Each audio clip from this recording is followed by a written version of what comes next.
It is finally Friday, and that means one thing: Friday night lights for the Laken Bronx football team. Brett and Sandy Hendricks welcome you to LakenSports.com and Laken Bronx Sports on YouTube for live coverage of Laken Bronx football.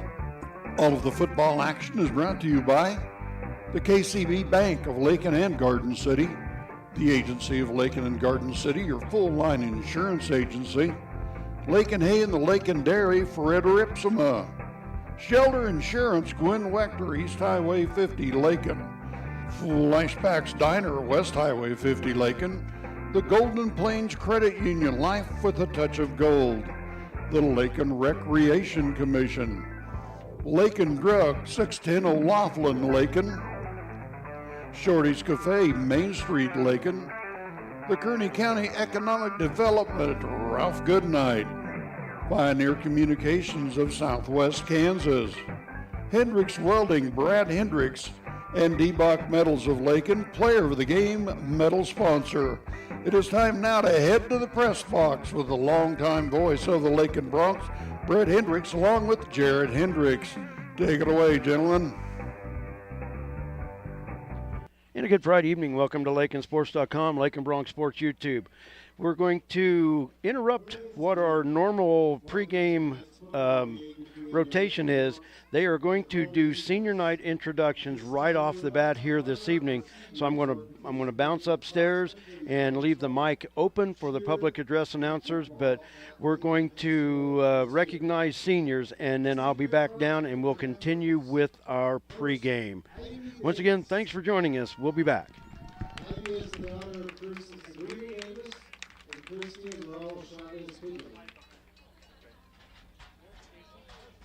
next senior, Ornelas Garcia.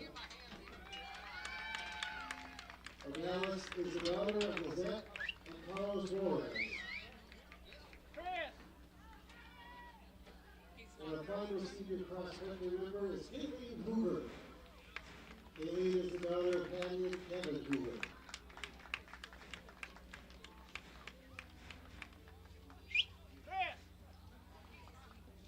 Our one senior golf member is Allie Mead. Allie is the daughter of Whitney Mead and granddaughter of Lauren Bishop and Allison Bishop.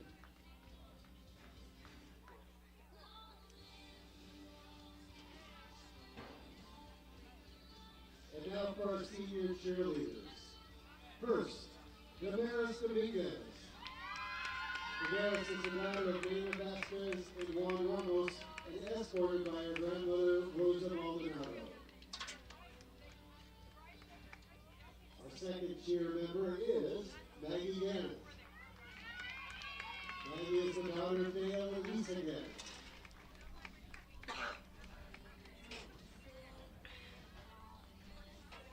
Our other cheer member has already been introduced. Her name is Ornelas Garcia. Once again, daughter of Lizette and Carlos Juarez. And now our senior football players. First, Maddox Beltran. Maddox is the son of Joey and Thomas Beltran.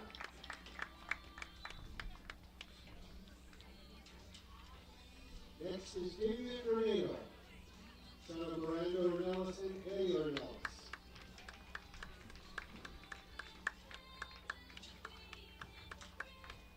Next up is Dayton Hash. Dayton is the son of Jessica and Jim Boy Hash.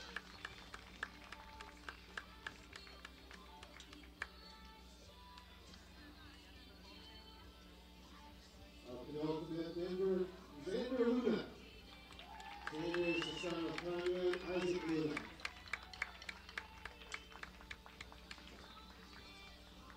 And finally, Jeremy Orteza.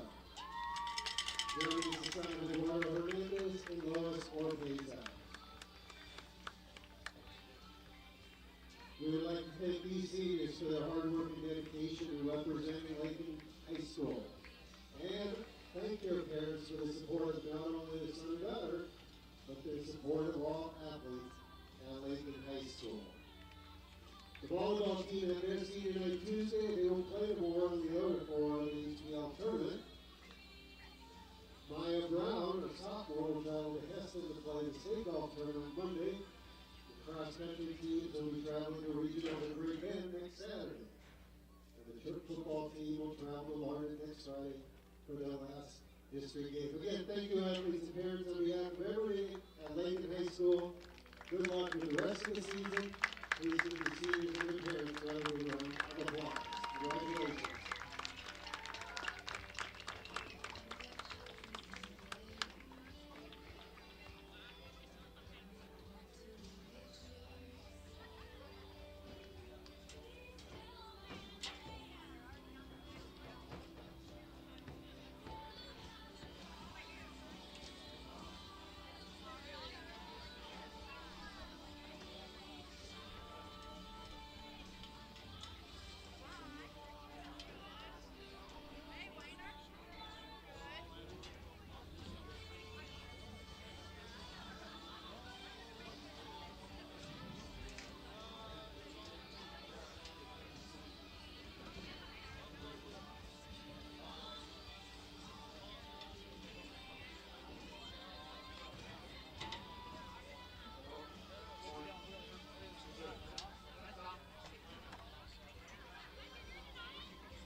As we all make your way to your seats, Asia would like you to know the following information.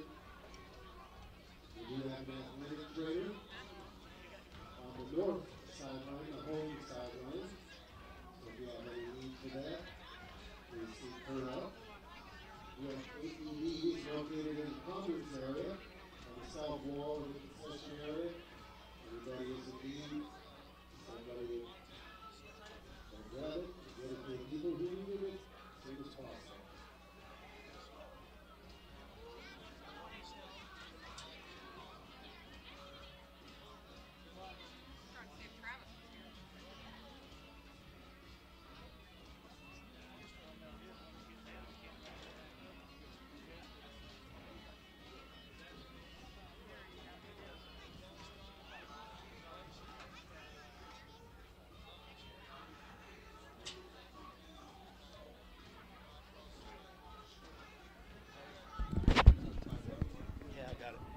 All right, I apologize for some of the dead air there, but I was teaching our camera girl to film for us tonight. So our camera girl tonight is Jocelyn Tapia, and I appreciate her help.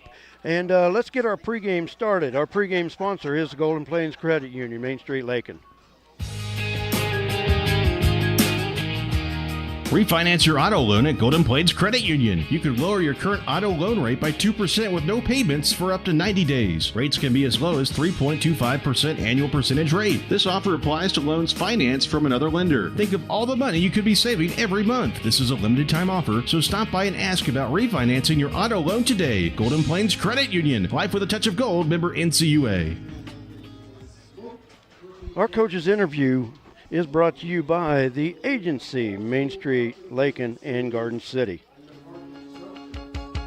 Some commercials make it really tempting to buy cheap insurance.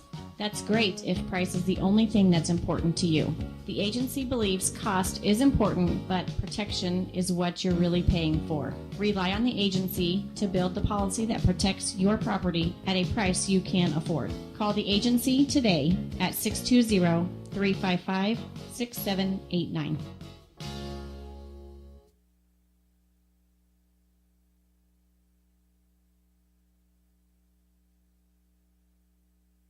And welcome back to Laken Bronx Sports YouTube, LakenSports.com. Brett Hendricks with you. We continue our pregame with our coaches interviewed. Now we're joined by Bronx head coach Chris Bamberger. And coach, last week a very tough loss to a very good Hoisington team.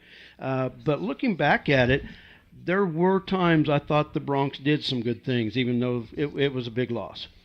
Yeah, I think, anytime, you lose like that, there's definitely some things that you can usually find that are positive. And there was some things in there that we definitely found that were positive.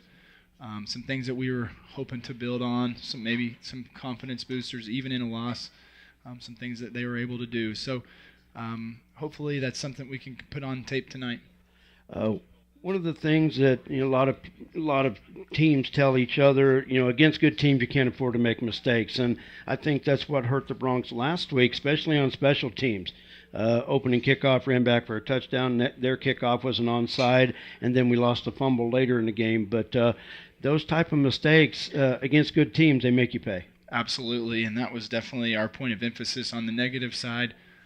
It was something that we had talked about quite a bit throughout the week. We finished the week with a conversation about it, and then when we went back to film to watch the game, it was definitely brought up, and it's something we're going to have to continue to find ways to fix.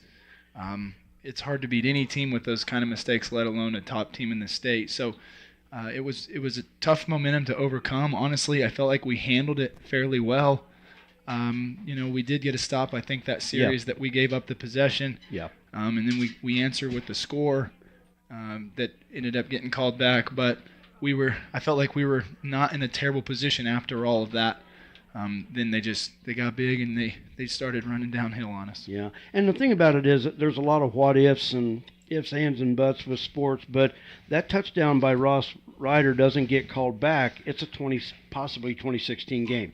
A lot of things can happen from there, but now it's still 20-8, and the mindset still has to change. Yeah, yep, and that's something we talked about, and we worked on stuff like that again this week, and again we'll get a test here in just a little bit. One of the other things I thought last week too, the Bronx on offensively were able to move the football, had a lot of yards, just didn't get a lot of points out of it, but it just comes down to, especially this time of year, consistency of putting those good plays back to back and stringing them together, not one here, a bad one here, one here, penalty that comes up or whatever, but the consistency, I think, is what really you get to this time of year, you really want to get consistent. I feel like you might have been in our conversation. That was another word that we brought up, was consistency. The game of football is an amazing game, and there's a lot of one-on-one battles throughout the whole entire game. And every time that you do your job, you give yourself a chance to win that one-on-one battle. And the consistency of just doing your technique every time. And the reality of it is you're probably not. But if you can do that more than you don't, you usually have a pretty good shot to be successful, and that was definitely something we preached. And the defense last week, we'll move on to the other side of the ball. Defensively early, I thought Laken did a good job. There again, some big plays were given up, but I thought even when it was 41-8 last week, I thought, man, this team has looked better than being down 41-8 right now. But the defense, I thought, really did a good job. And what I noticed was the intensity on defense, in which I think the Bronx have had it all year. But it wasn't a situation where Laken backed down from Hoisington. I thought they were still playing very hard on defense. I think so too, and I think we definitely started the game a lot more aggressive. And you could see, when you go back to those clips in the game, we're fitting downhill, we're fitting faster. Again, it comes down to the consistency of reading your keys and fitting where you're supposed to fit. And then I think probably what hurt us more than anything is, we were trying to arm tackle a lot, and those guys were hard runners. They weren't all big. They were some pretty good size, but they weren't all big. But it's tough to tackle good physical runners just with your arms. And I felt like turning on the film, we had a lot of guys in decent position, but we just didn't finish with a strong tackle. And one of the defensive plays, and you've touched on it as well, but I thought the defense really stepped up, because so many times you'll see a team give up an opening kickoff return and then lose the onside kick, but the Bronx defense did force a turnover on downs, so they really stepped up. But there again, that's where the consistency comes in, and let's hope we see it tonight. Tonight, your opponent, the Colby Eagles, the Bronx lost a tough one a year ago, 22-20 up there, in a game that really was either teams, and and I think Laken was really in control for a lot of it last year and just lost it late. We we felt like we did a lot of things in that game to be able to win it, with the exception of late. I felt like we didn't handle some things late to put ourselves in a position to go ahead and win, but we felt like we did. Offensively, we were able to move the ball. They showed a lot of different stuff last year from their offense that put us in binds defensively, but we felt like we did enough to feel like we win. And so they're a similar team as far as what they can do. They look a lot different as far as how they do it, but again, they're going to present a great challenge for us tonight. It's going to be a great challenge tonight, and weather-wise, it's going to be windy, it's going to be cold. But hey, it is the second week of October, so it's time for football weather. Coach, as always, I appreciate you coming up and taking the time to visit with us. And Jared will be on the sideline tonight, so we'll try to go back to our old post-game routine, right, and we'll make that work. Sounds good. Thanks, Brett. We appreciate you. Best of luck tonight. Thanks, Coach. Thank you. That's Bronc head coach Chris Bamberger as the Broncs get set to battle the Colby Eagles here at Laken. We're going to take a timeout. When we come back, we'll continue with our pregame right after this.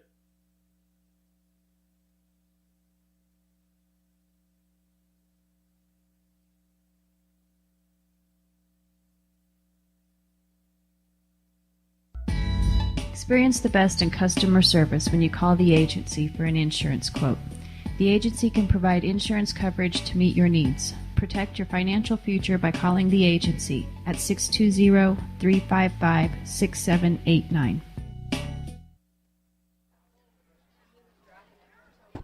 As we continue with our pregame, we'll come back and look at what's happening around the area and in the High Plains League.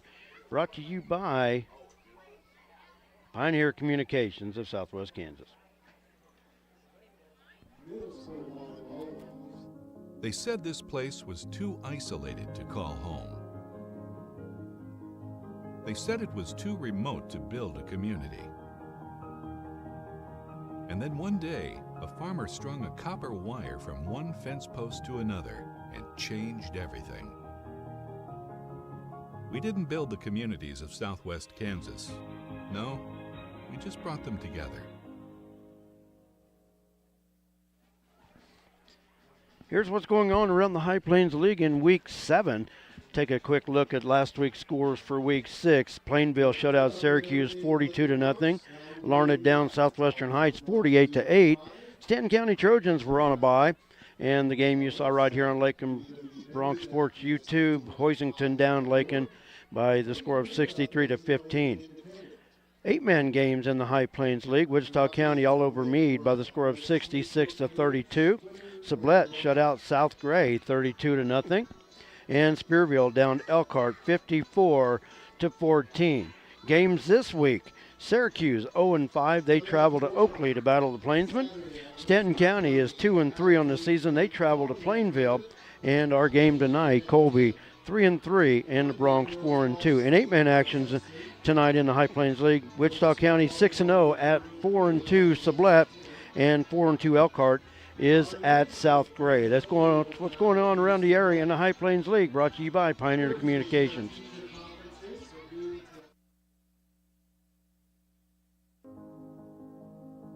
They said this place was too isolated to call home.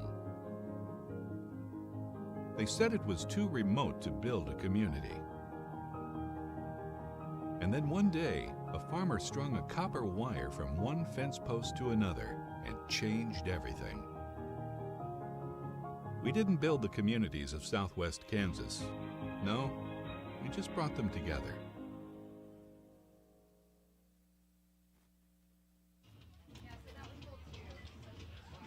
And before we look at what's going on this week at Laken High School, the Broncs getting set to take the field. With the wind conditions here tonight, they did not put up the tunnel, and so thus the Broncs will just gather in the end zone, and they will run out in their normal fashion. And as soon as that's completed, we'll look at what's been going on at Laken High School.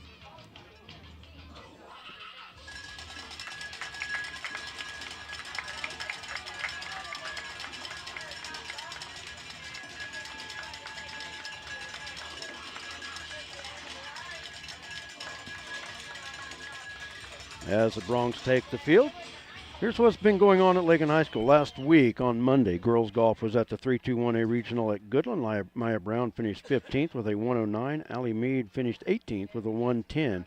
Maya Brown qualifying for the 3-2-1A state tournament next week. Unfortunately, Allie missed by just one stroke. On Tuesday night, volleyball back home against Elkhart and Syracuse, and the Lady Broncs swept both of those opponents in straight sets. Last night, cross country was at the High Plains League meet hosted by Southwestern Heights. The girls finished third, led by a sixth place finish by Emma Miller, and Ivy Davis finished in eighth place. And we will break for the playing of our national anthem, and then we will continue with our high school activities.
Our national anthem performed by the Laken High School Pep Band.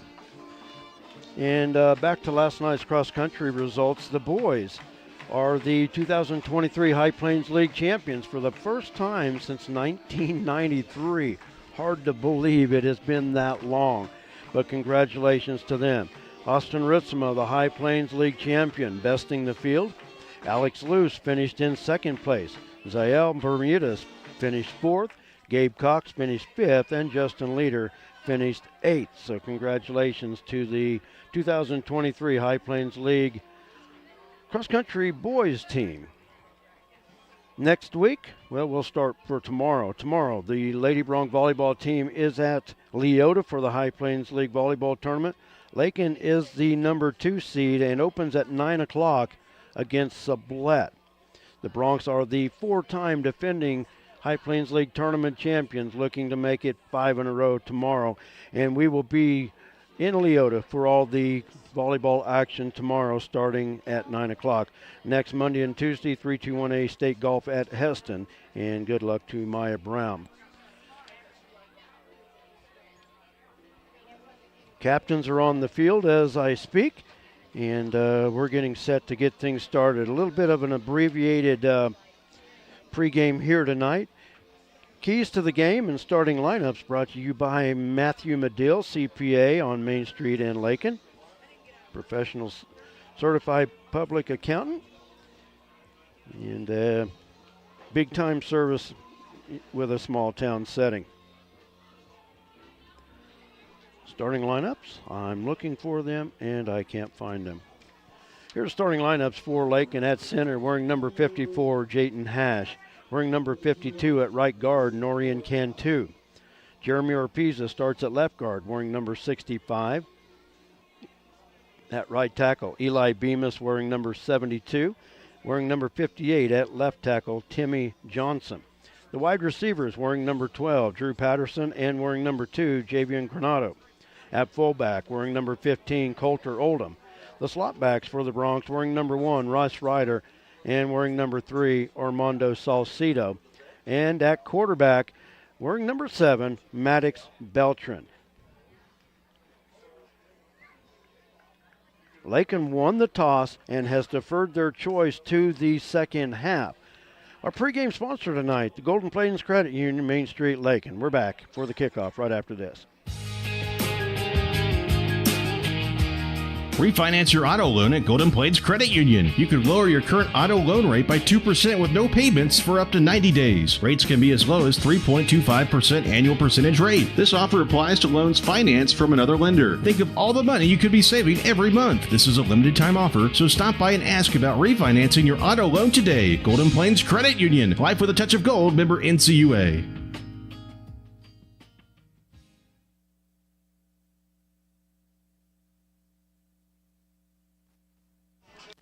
Welcome back to Laken Bronx Sports YouTube. Tom Bachman's got it set at 12 minutes, and that's what we're going to go with. We had a couple minutes left in our pregame, but we want to thank Golden Plains Credit Union, our pregame sponsor. Our first quarter tonight brought to you by Shorty's Cafe. Shout out to all the folks at Shorty's Cafe tonight. Got us on the monitors in the restaurant, and the club will be open after the game for all the fans to go out and hopefully let's celebrate a big Bronx win tonight. To kick off for the Bronx will be Armando Salcido. Back to return for Colby is Zane Betts and Braden Foss. Low kick on the ground, picked up by one of the up men, and with it is Casey Giesenhagen, and he'll return it out to the 40-yard line where Colby will have it 1st and 10.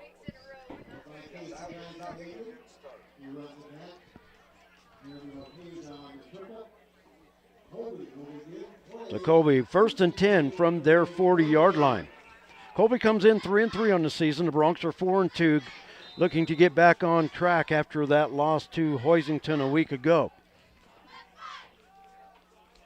Quarterback from the gun.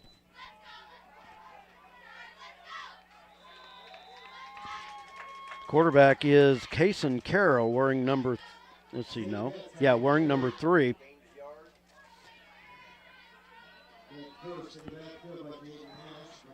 So a gain of 1 on the play brings up 2nd down and 9 for the Eagles.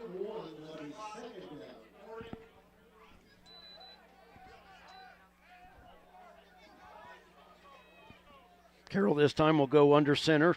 Colby in an I formation. Pitch near side. Zane Betts with it. Now cuts it back to the middle. He'll get across the 45 down to the 48-yard line where he's corralled by a host of Bronx led by Javian Granado.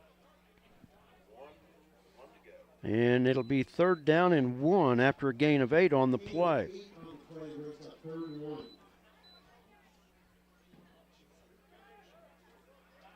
Eagles in the I formation send receivers wide to each side.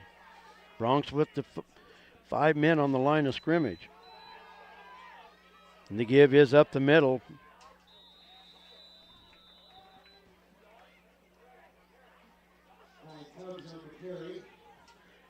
Jayden Hash in on the stop. Eli Bemis coming out of the pile as well. And the Eagles are in Bronx territory on this opening drive.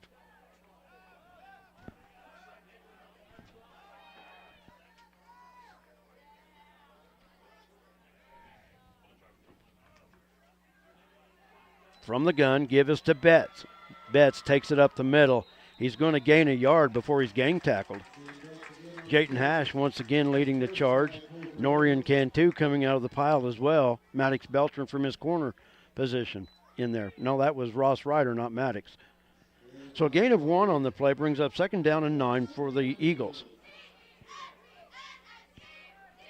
Just the second ever meeting between the Eagles and the Bronx. The Eagles winning the first matchup last year in Colby by the score of 22-20.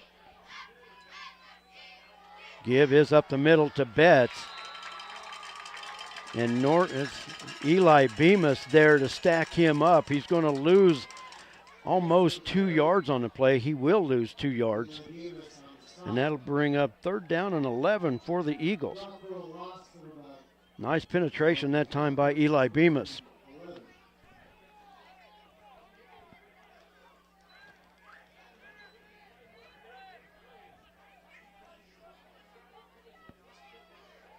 Carroll from the gun.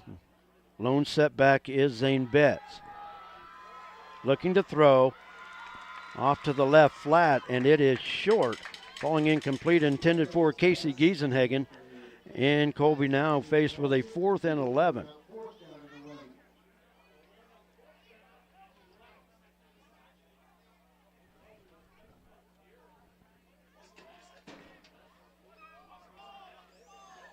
And looks like Colby's going to gamble, and they're going to go for it here in the early going. 4th and 11 from the Bronx 48-yard line.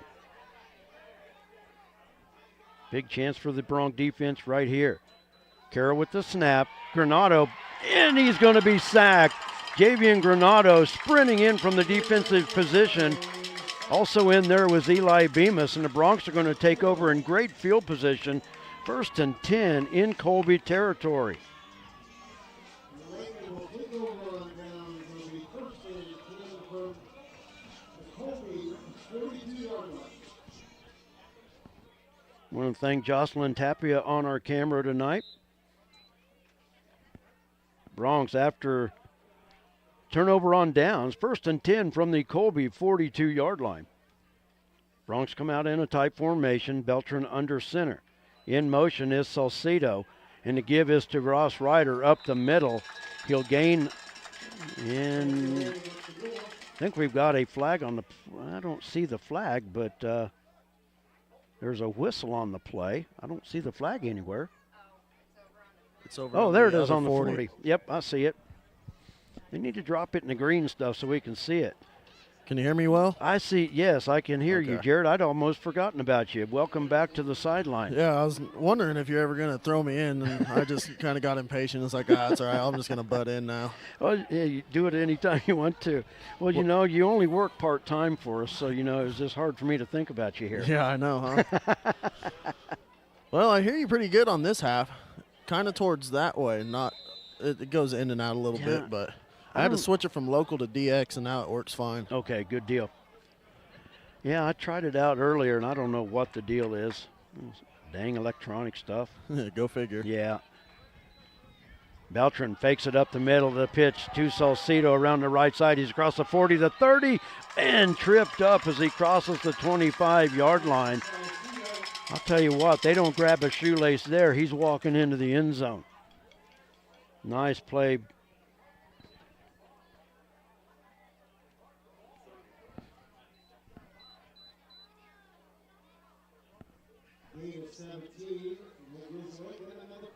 So they're going to say the play was out of bounds. Clock remains stopped. 8:30 to go in our first quarter. We're just underway. No score.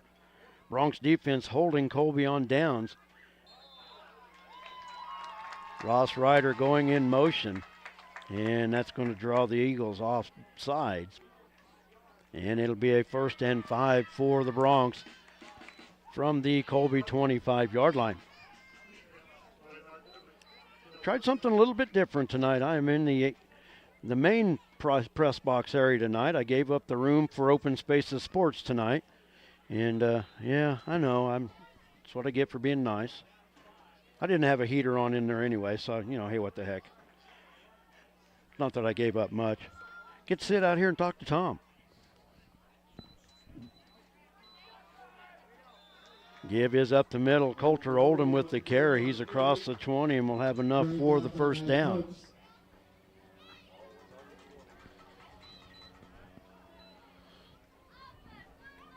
I'm kind of losing you a little over here, too, but Okay. trying my best. If I'm facing the goalpost, I'm good. Okay. Oh, Well, that cleared everything up. I don't have any feedback now. really? Okay. All I did was just turn it a little bit.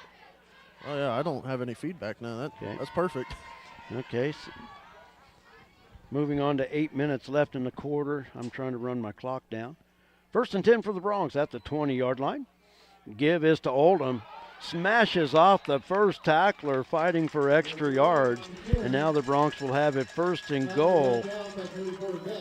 That was quite the pad pop there. I can kind of hear it through my headset, too. So 1st and goal from the Colby 7-yard line. And I've got my clock all messed up again, but hey, there we go. I'm back on it. Wish I could tie my equipment into Tom and just let Tom run the clock for me. Fake up the middle, Beltran to the near side. Pitches it late. And we do have a flag on the play. That's going to be a bad break for the Bronx unless that's against the Eagles. He fumbled it through the end zone. It would be Eagle football.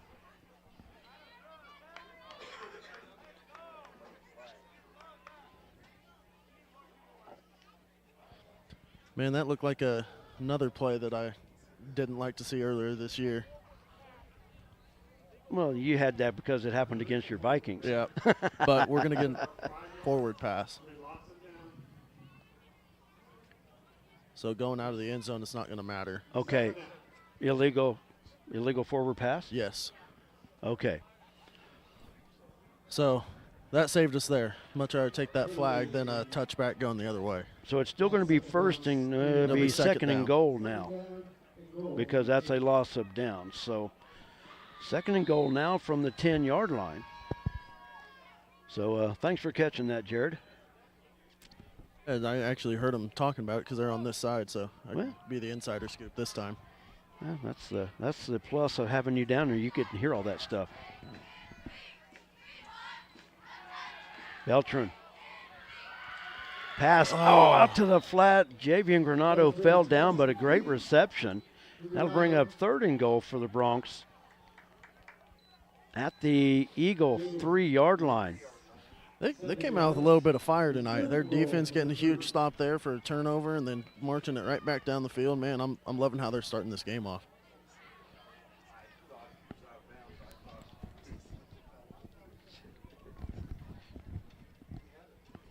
So I'm going to run our clock back up a little bit.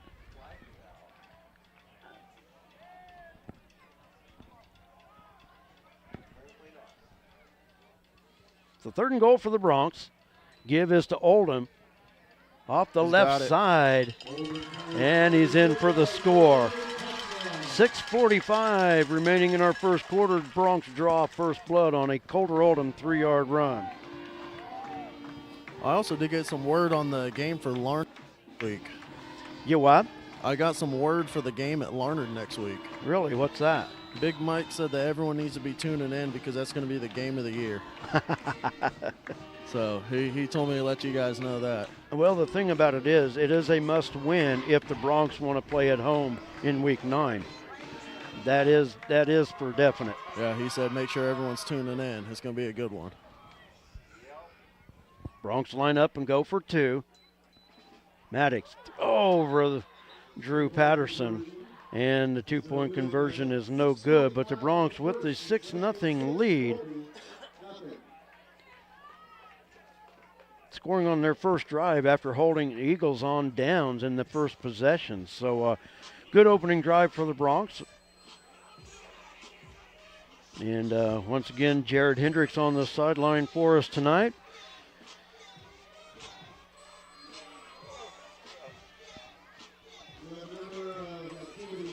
Tonight is a non-district game. So, I mean, as far as seating for, by districts and all that stuff, it does not matter. But it's a good opportunity to get back on winning side of things and get set for Larned next week. That game is at Larned. Pregame at 6:30, kickoff at 7 o'clock. And we'll be there in Larned on their brand new turf field. They had a new turf installed this summer. Seen pictures, pretty nice.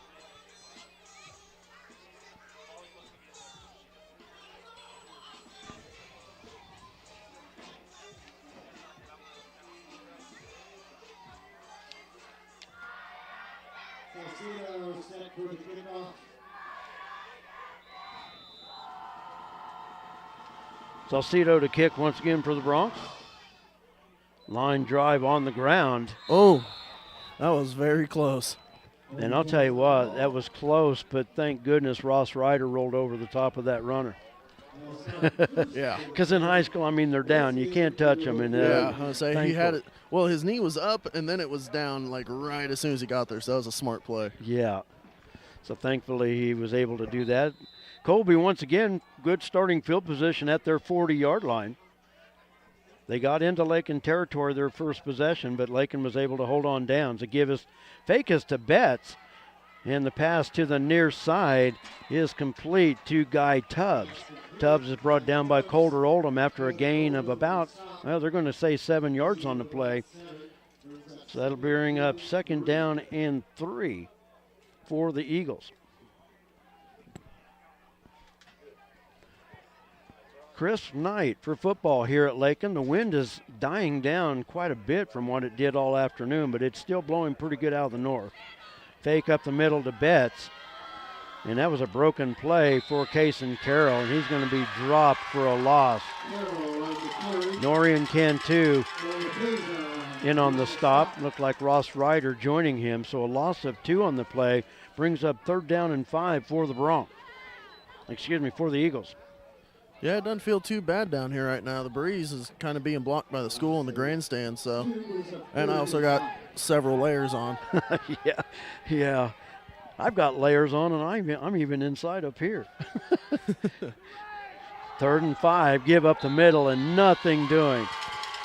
Wow, I am very impressed with this defense right now. Coulter Oldham and Eli Bemis in on the stop, and he's going to lose another yard to bring up a 4th and 6. Do they dare go for it again?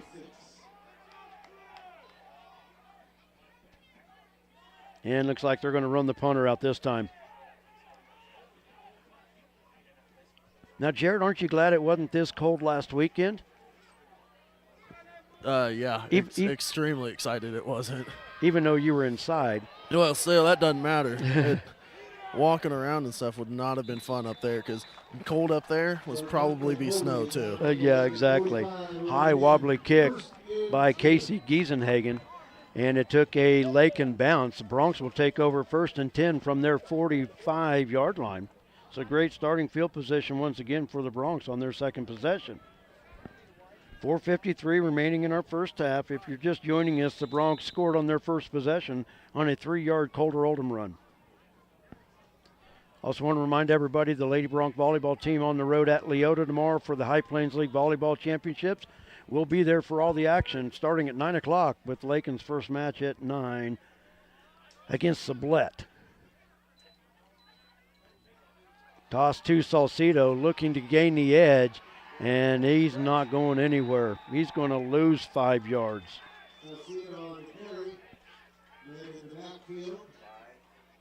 In on the stop for Colby was Cameron Lilly, a junior.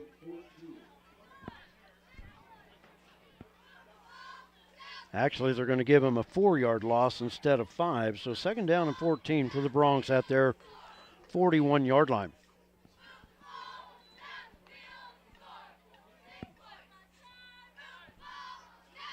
Drew Patterson, the lone receiver, to the near side.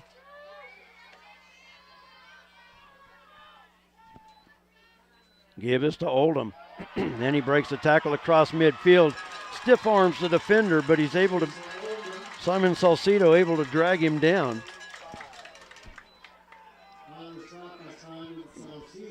But a good, strong run by Coulter Oldham.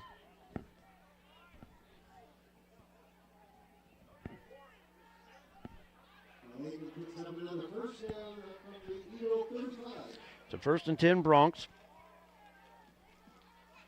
Driving on their second possession.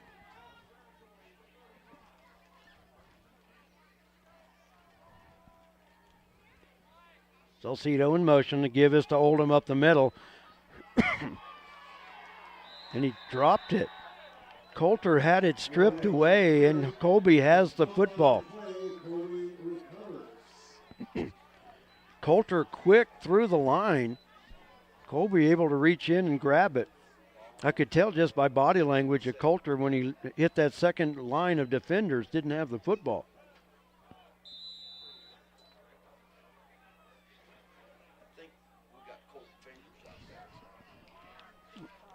I could understand that too.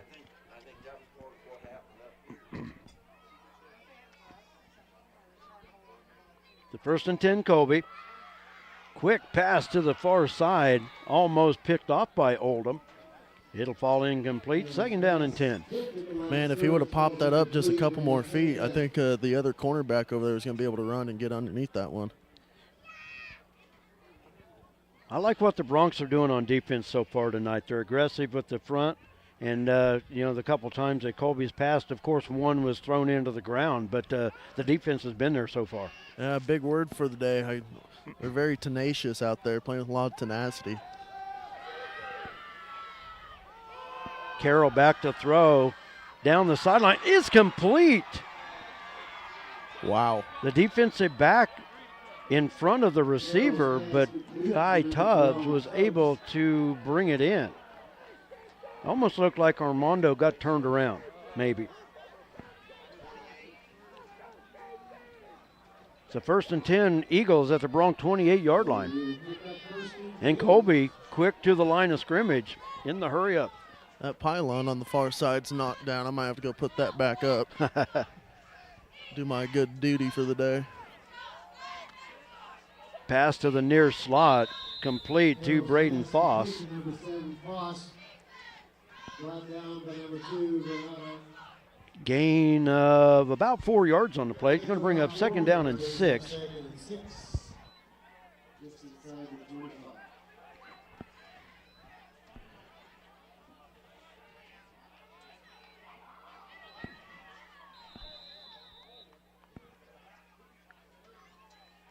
That's on the carry for a short gain.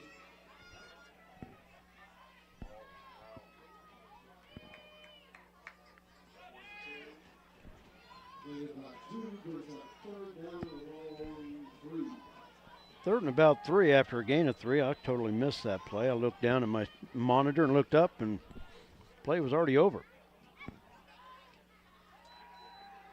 Carroll back to throw. And a flag comes in, most likely going to be a hold. The pass was complete, and the receiver out of bounds. I believe it's a hold.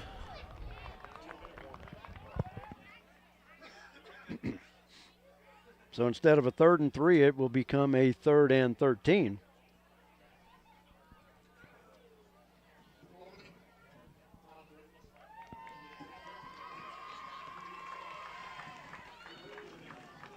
Tell you what, so far, Javian Granado has been a handful for their left tackle from his right defensive end spot.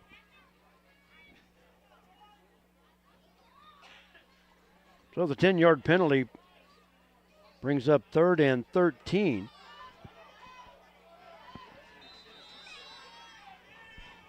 And the clock rolls under 2 minutes in our opening quarter. Receiver in motion is Tucker Wark. Carroll back to throw on the left side. You know, smart choice there. And knocked away by Drew Patterson. And you know, that's a tough decision for a player to make. He goes up and gets it. Of course, the Bronx do have the football, but it's also a 4th and long. If they go for it here, you know, Bronx can hold on downs and get it in better field position. So 4th and, it looks like 14 for the Eagles.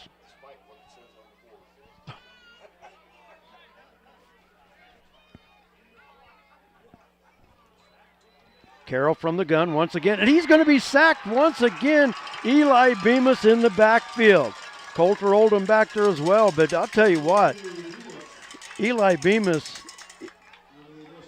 is a handful in the backfield, and the Bronx are going to take over on downs once again.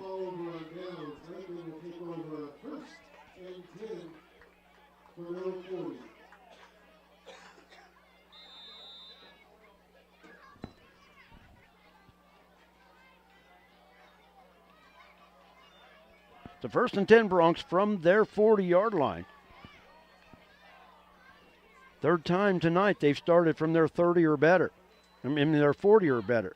Coulter with 2 hands on the football this time was across the 45 to the 40, almost 48-yard line. Going to gain 7. They're going to give him 8 yards on the carry.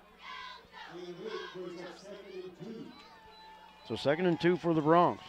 Clock just over a minute remaining in our first quarter. Laken leading 6-0.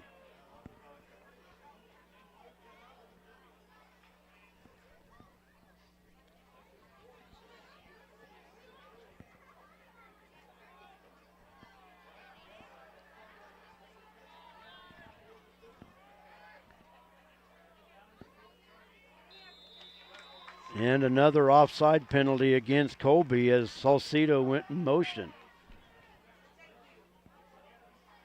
We'll wait and see, but Colby already backing up, and it is offsides against the Eagles.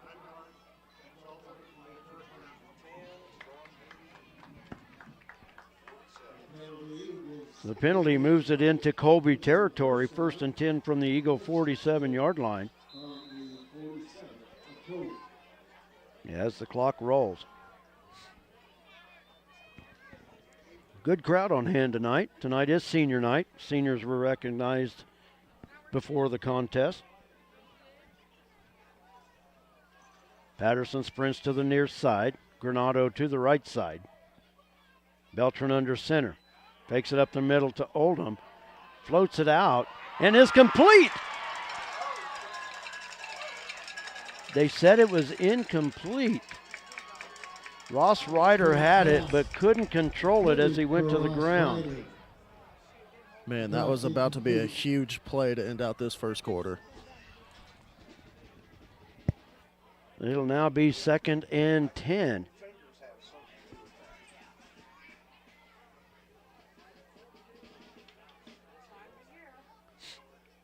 So the Bronx 2nd and 10 from the Eagle 47-yard line. Nice pass even with this wind blowing by Maddox Beltran.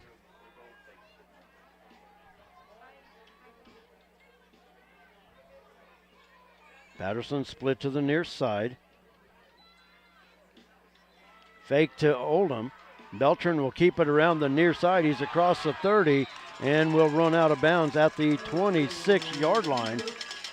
And he'll pick up the first down.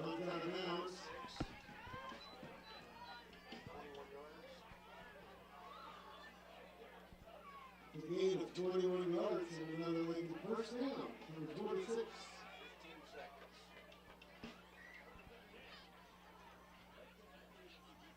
One thing about it, the Bronx offense having no trouble moving the football tonight, but they've only got 6 points so far to show. This is their 3rd possession.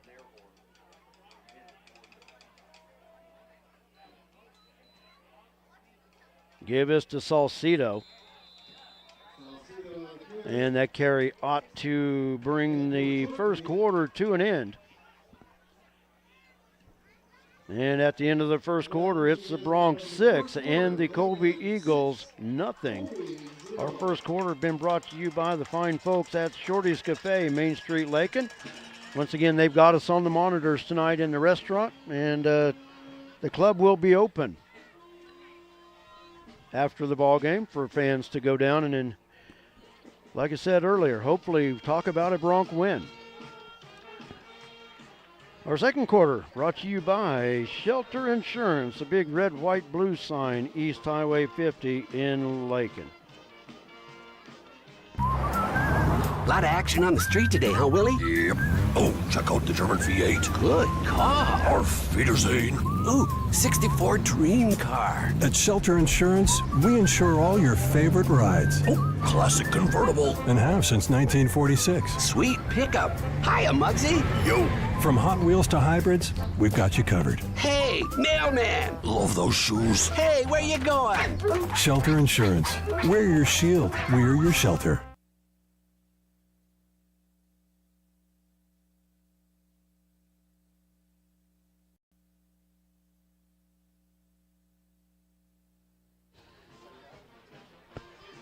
We go to the second quarter. Bronx leading Colby by the score of 6-0. Brett Hendricks with you, along with Jared Hendricks on our sideline. I want to thank everybody for joining us here tonight. Jared, you able to reach us there in that corner? You able to hear us? Yeah, I heard you all the way across the field. So okay, excellent. I went up and set that pylon up. So yeah, I saw you out there. Yeah, I heard it crystal clear. It's amazing. I barely moved that transmitter an inch at a diagonal, and it seems to be working a lot better. Hey, perfect. That's fine by me. That's so crazy. I'm not going to touch it the rest of the night. Yeah, don't. It's clear as day right now. All right. All right, Bronx, 1st and 10. 2nd and 9, excuse me.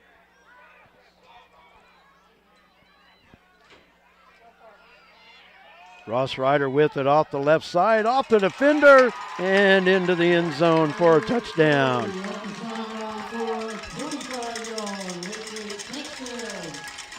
Great job there by Maddox holding the fake. He had several guys staying on him and not looking other side.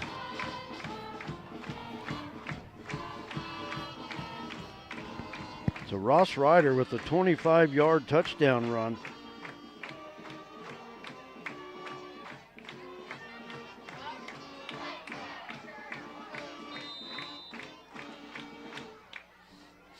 on the first play of the second quarter. The Bronx will go for 2.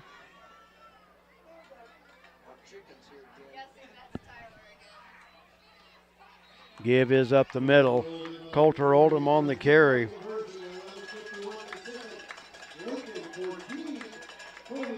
And the Bronx now extend to a 14-0 lead with the 2-point conversion.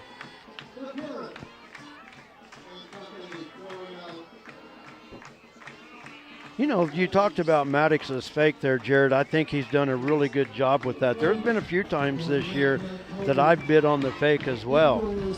Yeah, I was watching him that and then realized that the ball's on the other side, and I was like, oh, well, he got me too, and I'm standing right here. Yep, I was pretty much the same way. I didn't really bite on the fake. I just looked up and really couldn't really tell where it was at. But good third possession for the Bronx. Yeah, I'm very impressed with what they're bringing to the table tonight. I just, so far early, I like the defense. Yeah. I mean, this offense is doing what they can, and they're doing what they're supposed to do. But right now, I like what the defense is doing. Yeah, I would say holding the other team without score is more important than scoring the points, because that might come back and bite you later. Yeah, exactly.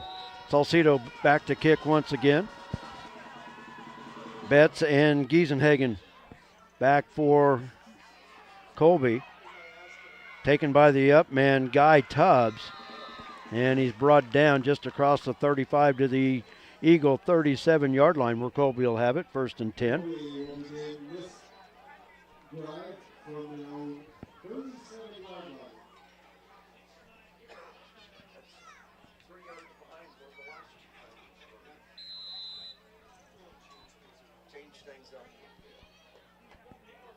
Final home game of the regular season for the Bronx. They'll finish out the regular season on the road next week at Larned. You sure you don't want to go, Jared? I'm extremely positive.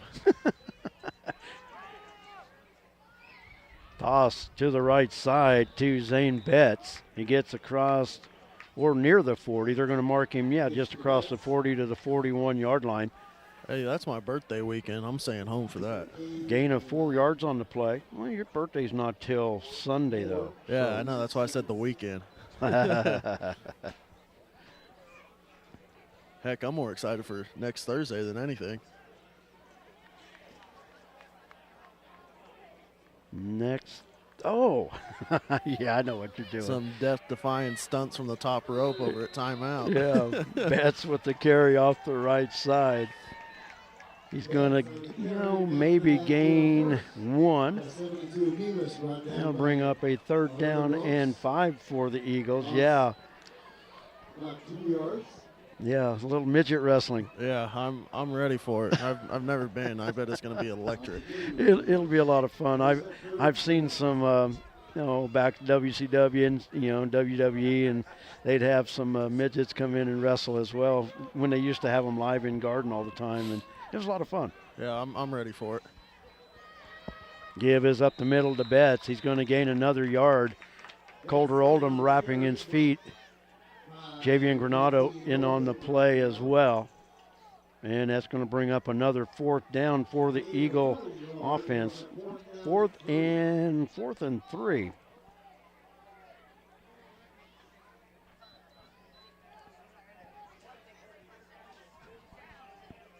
The only thing I can tell you, Jared, is just don't be one of them to go up and challenge one of them. Oh, dude, I would never. I've seen too many videos of them just ganging up on people, so I'll pass. They're a little more athletic than me. Wow. What a high great end roll. over end kick, and it's going to be down at the 4. Man, he could have played a little baseball there, gone on the other side, and let it roll a little further. Well, yeah, I'm kind of thinking the same thing, but hey, they're got some momentum. Yeah, but the thing about it is, once he's down on the ground with it, he's down. So, yeah, they might have gotten another yard or 2, but heck, that thing hit about the 16-yard line and rolled another 12 yards. Yeah, that was a good hop. Yeah. So 1st and 10 Bronx, 9:44 to go in our first half. Bronx lead at 14-0. Yeah, like I said, you just don't be brave over there and think you're going to jump up top rope, because there's more of them than there are you. Yeah, don't worry. I'm not sitting front row, so I'll be good. I'll be in the back.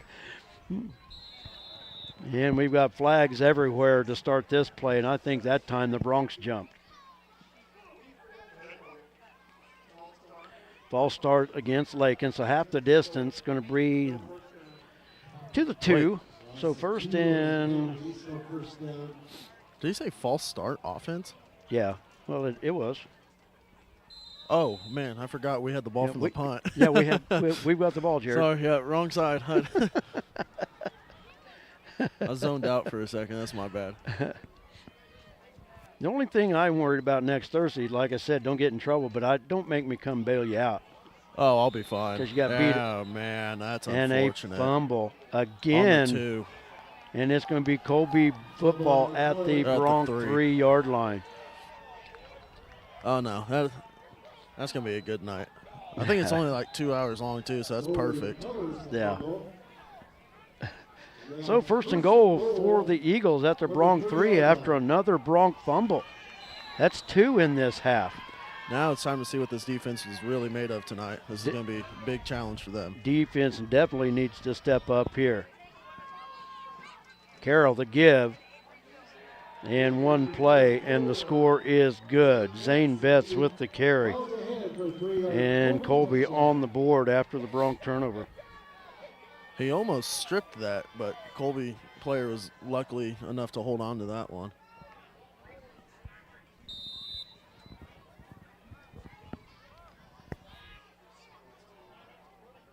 Colby lining up to go for 2. Carroll under center. The give is to Betts. Betts fighting for extra yards. And they're going to say just shy of the end zone. So the extra point conversion is no good.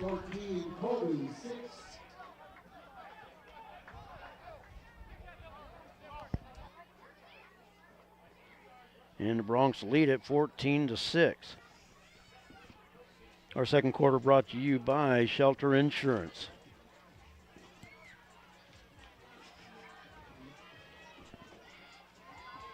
Well, the Bronx have forced, let's see. Well, they've lost 2 fumbles. They have not forced a turnover yet, but they've given it up twice.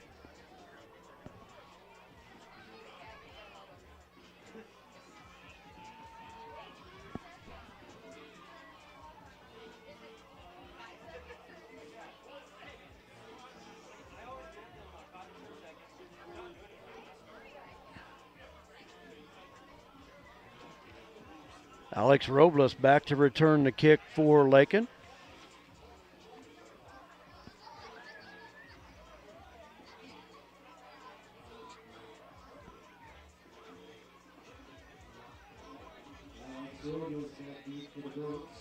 I believe kicking is 55, Maverick Davenport.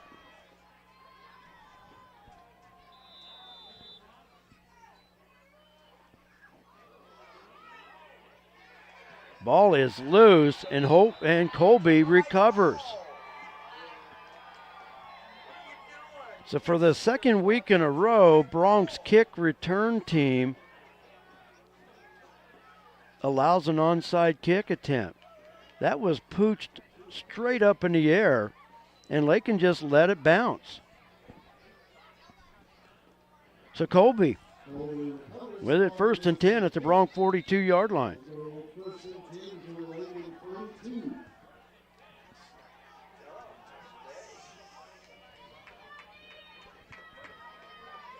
Now, I didn't watch much of the game last week, but yeah, these unfortunate turnovers are going to make this defense not look as great.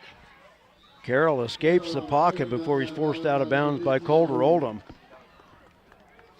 But yeah, looking at last week, the Bronx had 3 special teams blunders. And I bet it was a point of emphasis all week long too. So, well, it should have been. Hopefully this doesn't continue in this route, and hopefully they can hold on to the ball and keep possessions that they're going to need here. Well, looking off to the side, the ambulance is leaving, so they must have a call to attend to. Oh, yeah.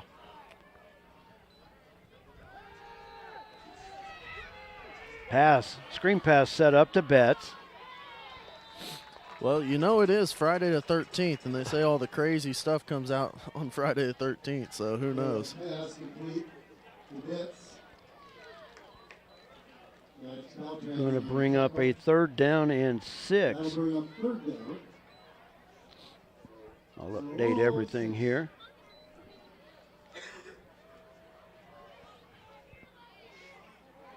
Third and 6 Eagles.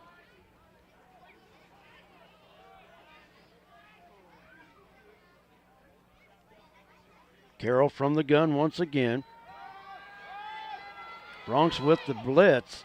Oh, yeah. What a stick. Pass broken up by Armando Salcido. It was intended for Guy Tubbs and was going to be a 1st down. So great stick by Salcido on that coverage. That was perfectly timed, too. It was right as he got his hands on the ball. Laid the hit. So 4th and 6 for the Eagles at the Bronx 38-yard line. You know they're going to go for it here. They've gone for it twice in their own territory. Yeah, big 4th down here. We've stopped them twice, too, so do or die here. Carroll in the gun once again. Receiver in motion. Carroll to the near side. Receiver wide open. That's Giesenhagen. And he's finally gang tackled at about the Bronx 22-yard line.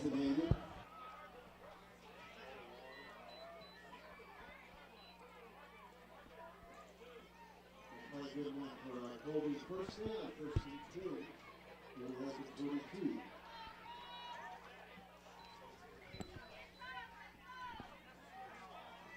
So 1st and 10 Eagles from the Bronx 21. First quarter, the Bronx owned the first quarter. Mistakes have let the Eagles get some momentum here in the second quarter. Betts off the right side. Eli Bemis there on the stop. Maddox Beltran coming out of the pile as well. 2nd down and 8 after a gain of 2.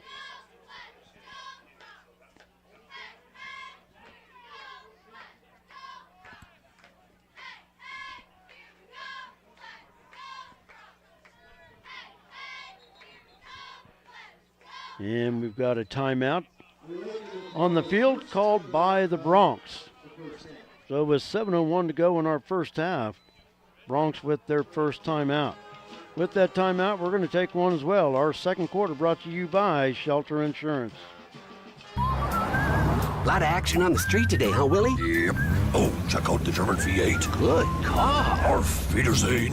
Ooh, 64 dream car. At Shelter Insurance, we insure all your favorite rides. Oh, classic convertible. And have since 1946. Sweet pickup. Hiya, Muggsy. Yo. From Hot Wheels to hybrids, we've got you covered. Hey, mailman. Love those shoes. Hey, where you going? Shelter Insurance. We're your shield. We're your shelter.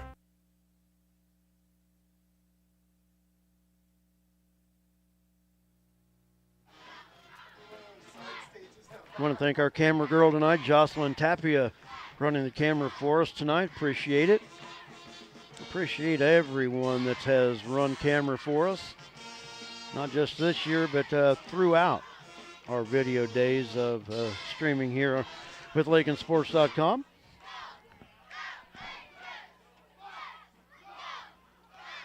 So the Eagles with it. 2nd down and 8 after the Laken timeout. Receiver in motion, now 3 wide to the right. And we've got a flag. And the play stops.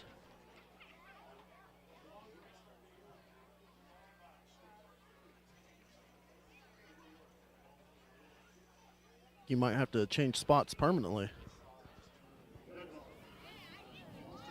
Illegal procedure, false start against Colby.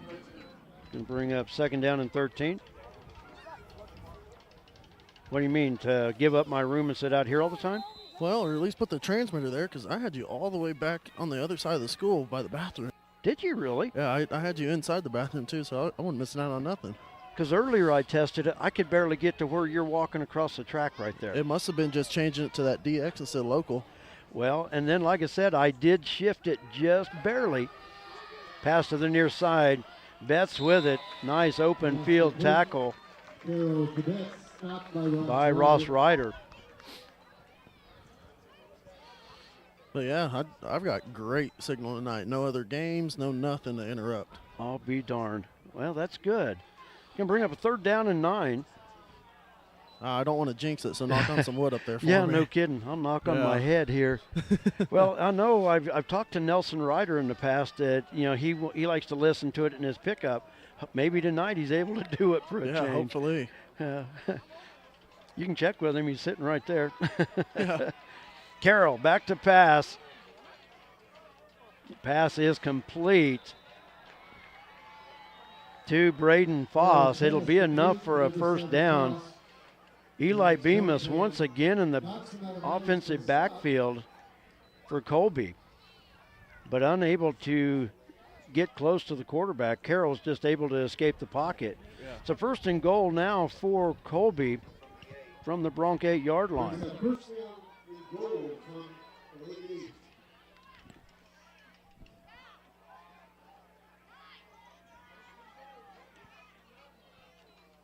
Carroll from the gun, rolling to the near side.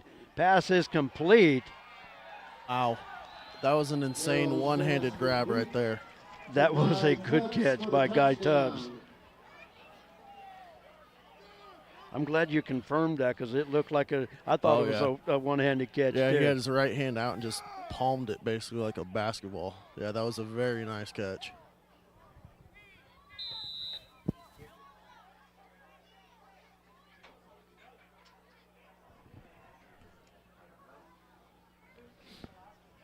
Colby will go for the extra point.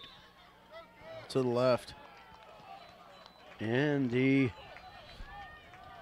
kick was wide left. So with 5:46 to go in our first half, Bronx still lead it, but they've seen a 14-0 lead be dwindled down to 2.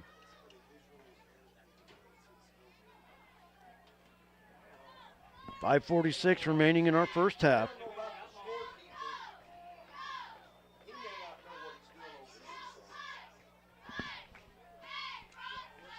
I don't? Oh.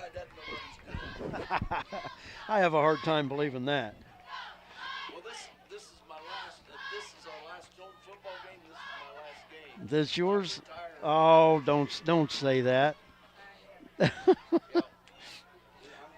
You think you're going to be? After this basketball season, let somebody else take over. Well, what else could you do on a Friday night, huh? You're going to find out, right? Yes, yeah. High kick. Fielded on the far side.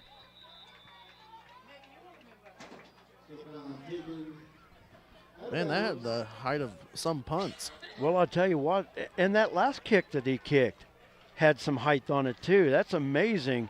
And that's, short of span that he gets that under the ball that well. Yeah, that was impressive. So the Bronx, 1st and 10 from their 38-yard line. Actually, I think it's the worst starting position they've had so far tonight, and 38's not bad.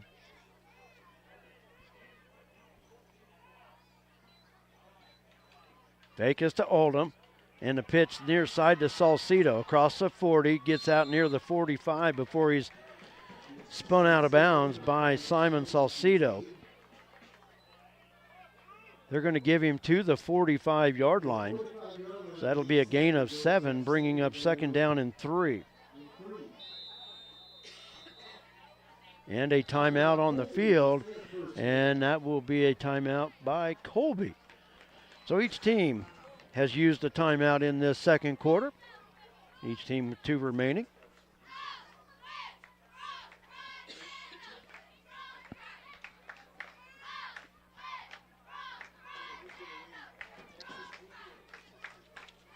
Once again, tomorrow, Lady Bronx volleyball team at Leota for the High Plains League volleyball tournament.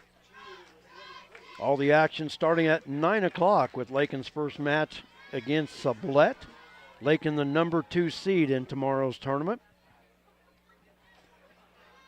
Lakin is the 4-time defending tournament champions, trying to make it 5 in a row tomorrow. And we'll be there for all the action for you right here, Laken Bronx Sports YouTube. It's hard to believe, Jared, that this fall season is starting to come to an end. Volleyball tomorrow, and football. We've got another game next week, but hopefully another 2 games actually. Let's just hope the week 9 is here. Yeah, my first practice is the 23rd, so. Oh, middle school basketball. Yeah, they ended their season last night, so yeah. Yeah, it's kind of crazy. Yep, right after your birthday, it is basketball season. Yep, back to the grind. Yep. Maddox under center, 2nd down and 3, fakes it up the middle.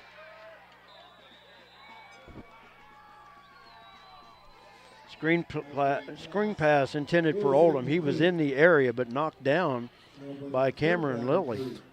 Yeah, that was kind of a scary pass there. Oh, and I left my clock running, so now I got to run it back up. 5.5 to go in our first half, and it is 3rd down and 3 for the Bronx. Starting to get a little chilly down here. You know what? I can feel it even here, and the wind's not really blowing in the window, but yeah. It's got a little moistness to the air, so it's definitely feeling a little bit colder. I got 53 on my watch, so. Yeah, well, the wind chill's what's going to be really bad tonight. No kidding. Give us to Ryder. Skips to the left side, and out near midfield will have enough for the 1st down.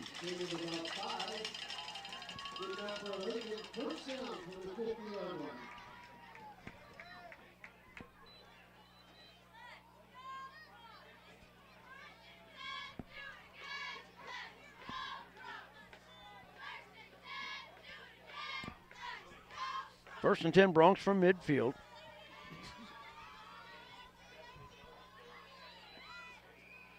Fake is to Oldham. Maddox on the near side is going to lose a yard. Will be 2nd and 11 from back in Bronx territory, their own 49-yard line. 4:45 to go in our first half.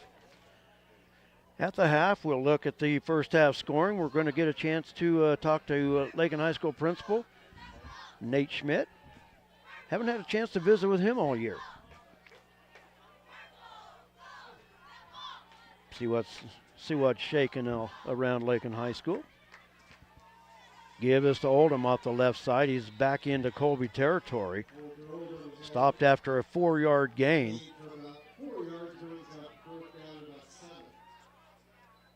In on the stop, one of them in on the stop was number 5, Tucker Wark. So 3rd down and 7 coming up for the Bronx.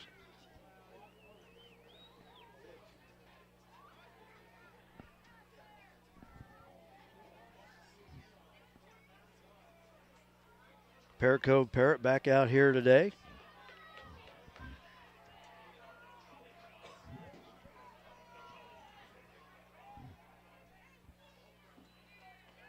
Give us to Oldham, quick up the middle, a quick hitter.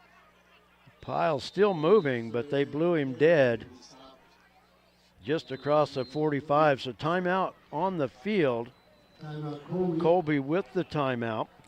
You know, that was a good run there, keeping your feet going and trying to keep going, but that initial stop there is what blew that play dead. But with it being this cold, got to keep those legs going. So exactly. So they blew him dead at the 44. He actually got down to about the 41, battling for the 40, but a lot of times that pile moves after the whistle too. So. Man, there's not too many people in the band tonight, but man, are they loud. I can barely hear you.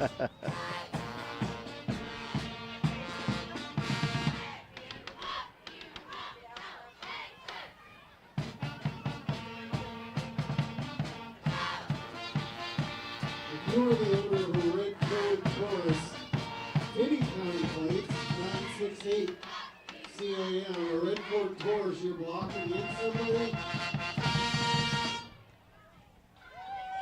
So Colby now with 1 timeout remaining. And Colby trying to preserve some time in this first half that they could maybe hold the Bronx here on 4th down.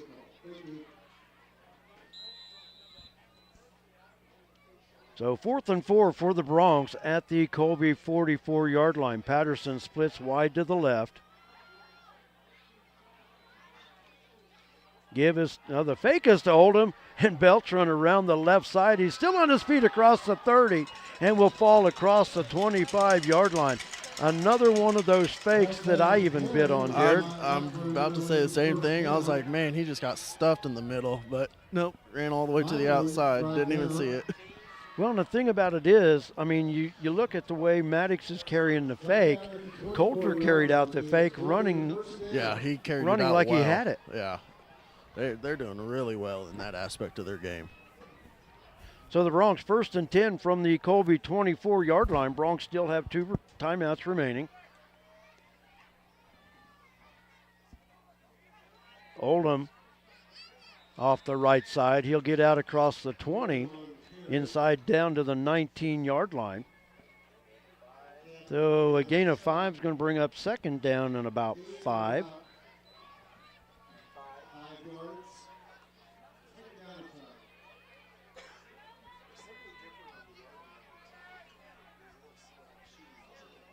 Clock running at 2:30 to go in our first half. Bronx lead at 14-12. Bronx jumped out 14-0, and Colby has responded with 12 unanswered of their own. Patterson split to the near side. Give that time is to Oldham. Coulter hanging on tightly with that football. He's lost twice. Lost 2 fumbles tonight. Very uncharacteristic. Man, a score right here would be huge for the Bronx, especially getting the ball back second half. Gain of 2 on the play brings up 3rd down and 3 for the Bronx. Oh, you're exactly right. Bronx need to get some points here as they get that opening kick in the second half. Leave no time for them. They have 1 timeout left. This is going to be, they'll set themselves up pretty, but we got to make sure we attack here. Give us to Ryder, fighting for extra yardage. And there he's going to be stopped for no gain. Clock continues to run, and it'll be 4th and 3.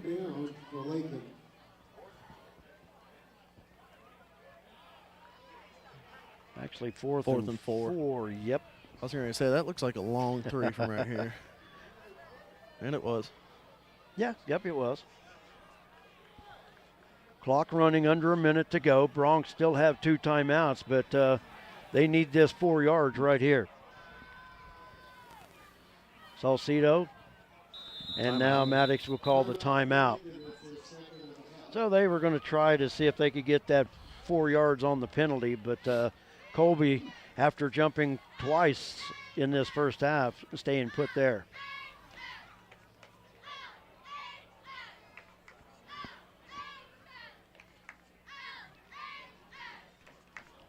Second quarter brought to you by Shelter Insurance. Thanks to them and all of our great sponsors that help make LakenSports.com possible. Man, I was going to search up a couple more trivia questions because I saw them earlier today. And I think I remember how many teams or what, but some more NFL trivia. You're going to pick my brain, huh? Yeah. Well, be careful. There's not a lot there. I might run it dry. Had to put a tapped out sticker on you. Yeah. Maybe not quite yet, but I think I remember them, but okay. I'll try my best just to kind of not have dead air. 4th and 4 for the Bronx at the Colby 18-yard line. Fake to Ryder, rolls to the right side. Wow. And that pass is way out of bounds. And that's a situation there that Maddox might have been able to tuck that and run with it. Yeah. There was nobody out here in the flat. So the Bronx are going to turn it over on downs. That would have been a nice route where you run the post and then cut right back across the middle because that guy sunk in really far. So 1st and 10, Colby at the Colby 18-yard line. 40 seconds remaining in our first half. Colby does have 1 timeout remaining. Here's where the defense needs to continue their strengths right here. We got to have big stops here. Carroll from the gun, looking to the near side, floats it out. Way long. And it will fall incomplete. Drew Patterson on the coverage for the Bronx. Pass was intended for Casey Giesenhagen. You know, Colby's doing a good job of pass protecting because there's at least 2 Bronx in the backfield every time they pass. Yeah. And early in the first quarter, the Bronx were getting to him. Right now, they're getting back there, but yeah, like you said, they're it's a a lot second better. too late, yeah. Yep. So second down and 10 from the Eagle 18-yard line. Fumble, scoop, and score would be really nice right now. Carroll rolls to the right side, unloads it. Wow. Oh, he dropped? And they're going to say incomplete. I was going to say that was about to be another impressive catch by him. Giesenhagen almost came up with it, but dropped it, I think, as soon as he hit the ground, or he may not even have had possession of it at all. But tell you what. Who's number 2 for Laken? Javion Granado. Javion is putting a lot of pressure on him tonight. He breaks through, gets through fast on that outside edge every single time. Yeah, he's right here on the outside.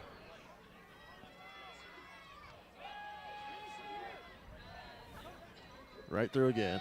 Oh, Betts with the give. Springs it out to the near side across the 25 and will step out of bounds.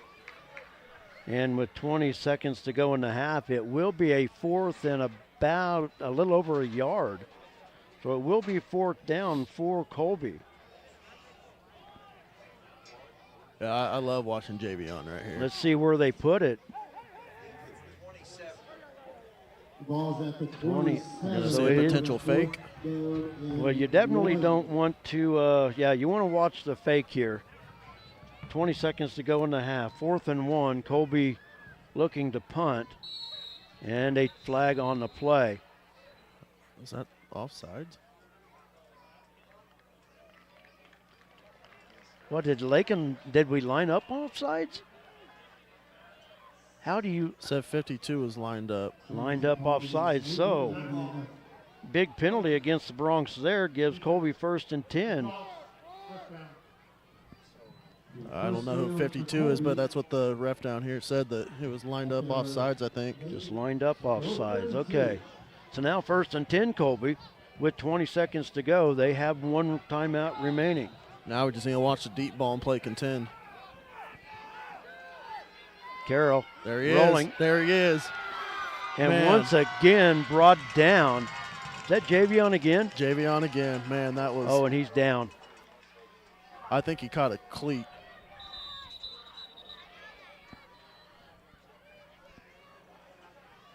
He's back up now, but now that they've. I think he's got to come off for 1. Yeah. They stopped it. Now that they stopped it, he's got to come off for 1. It looked like he just kind of caught cleats to the thigh, but I think he'll be all right. So that's going to be a loss of 6 on the play. Brings up 2nd down and 16. And they roll the clock, and that's going to do it for our first half. Well, yeah.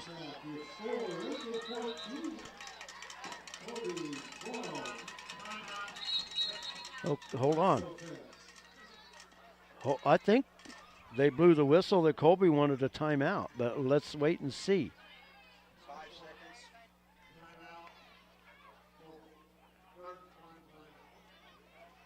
So we have 5 seconds.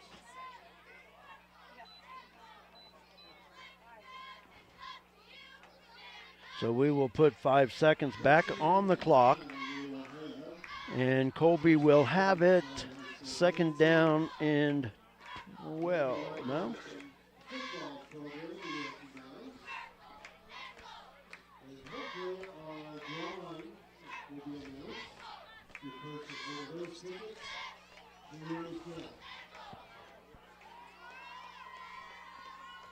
So should it be 3rd and 12? Because we got the sack.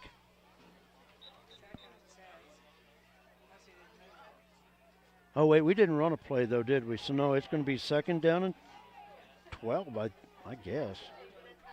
Huh. Colby now out of timeouts. They'll send 3 wide to the right, 2 to the near side. Carroll from the gun. And Oldham hits him as he throws. And that's going to do it for our first half. And once again, Jared, the defenders are getting there, but they're just not quick enough. But nonetheless, a lot of... Hey, they're keeping the pressure, so that's all that matters. A lot of pressure, and that'll weigh deeper in his mind. Farther into this game we go. So at the half, the Broncs leading Colby by the score of 14-12. Our second quarter brought to you by Shelter Insurance. We're back after this with our halftime. A lot of action on the street today, huh, Willie? Yep. Oh, check out the German V8. Good car. Auf Wiedersehen.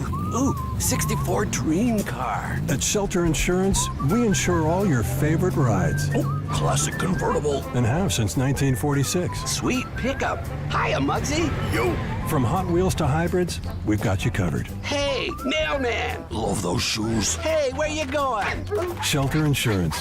We're your shield. We're your shelter. Our halftime sponsor tonight, Flashbacks Diner. We're back after this. Flashback to the days of Bebop and Bobby Socks at Flashbacks Diner, Highway 50, Laken. Fantastic burgers, Coney and Chicago hot dogs, Philly, steak, BLT, and chicken sandwiches, along with ice cream treats like the traditional banana split, sundaes, shakes, malts, and cones. Dine in or carry out. Flashback to the days of Bebop and Bobby Socks at the one and only fantastic Flashbacks Diner, Highway 50, Laken.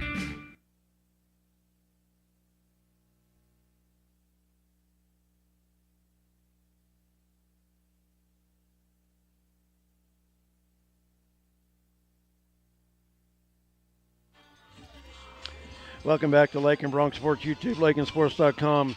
Our halftime sponsor, Flashbacks Diner. Our halftime thoughts and recap, we'll look at some scoring. That brought to you by the Kearney County Community Development. Ralph Goodnight.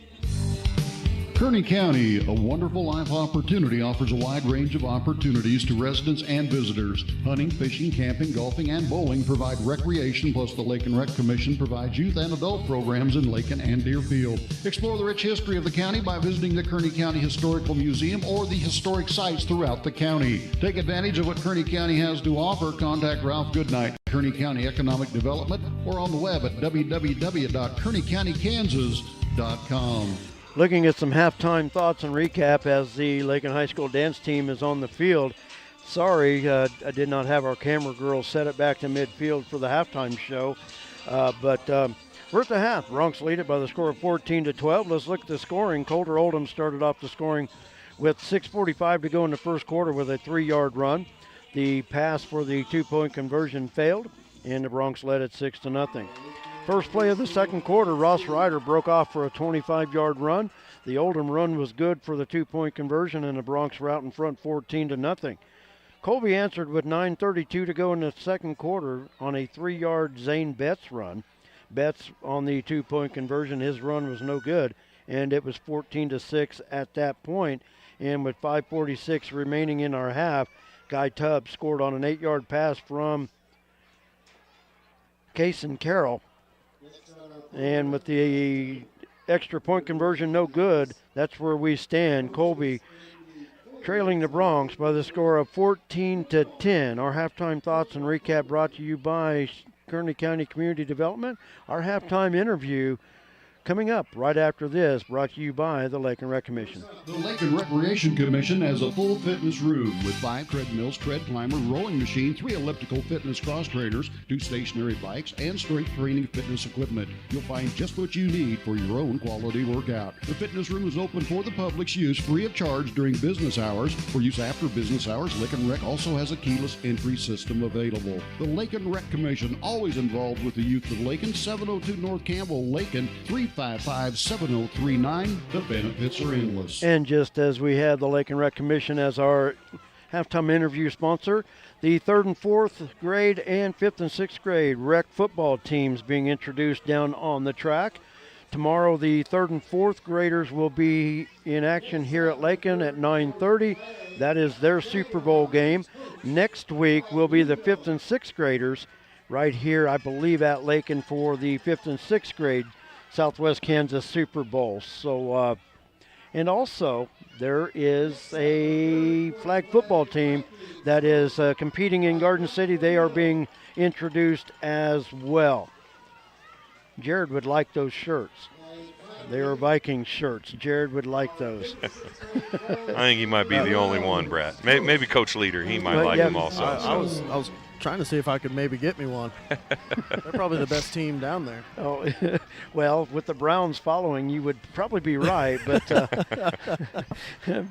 yeah, the Vikings flag football and the Browns flag football. And when the NFL, what they do with that, I think it's awesome. And when there's a Jaguars team as well.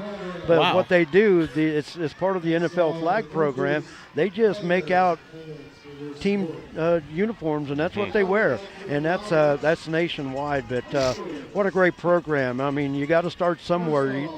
They start out with flag, and then they move to the tackle, and next thing you know, they're here on the Friday under the Friday Night Lights. So, and so here at halftime, a stranger to LakenSports.com and Laken Bronx Sports YouTube. We haven't had a chance to talk hardly at all this year, but Laken High School principal Nate Schmidt, and I can't do the principal thing. I still got to call you coach.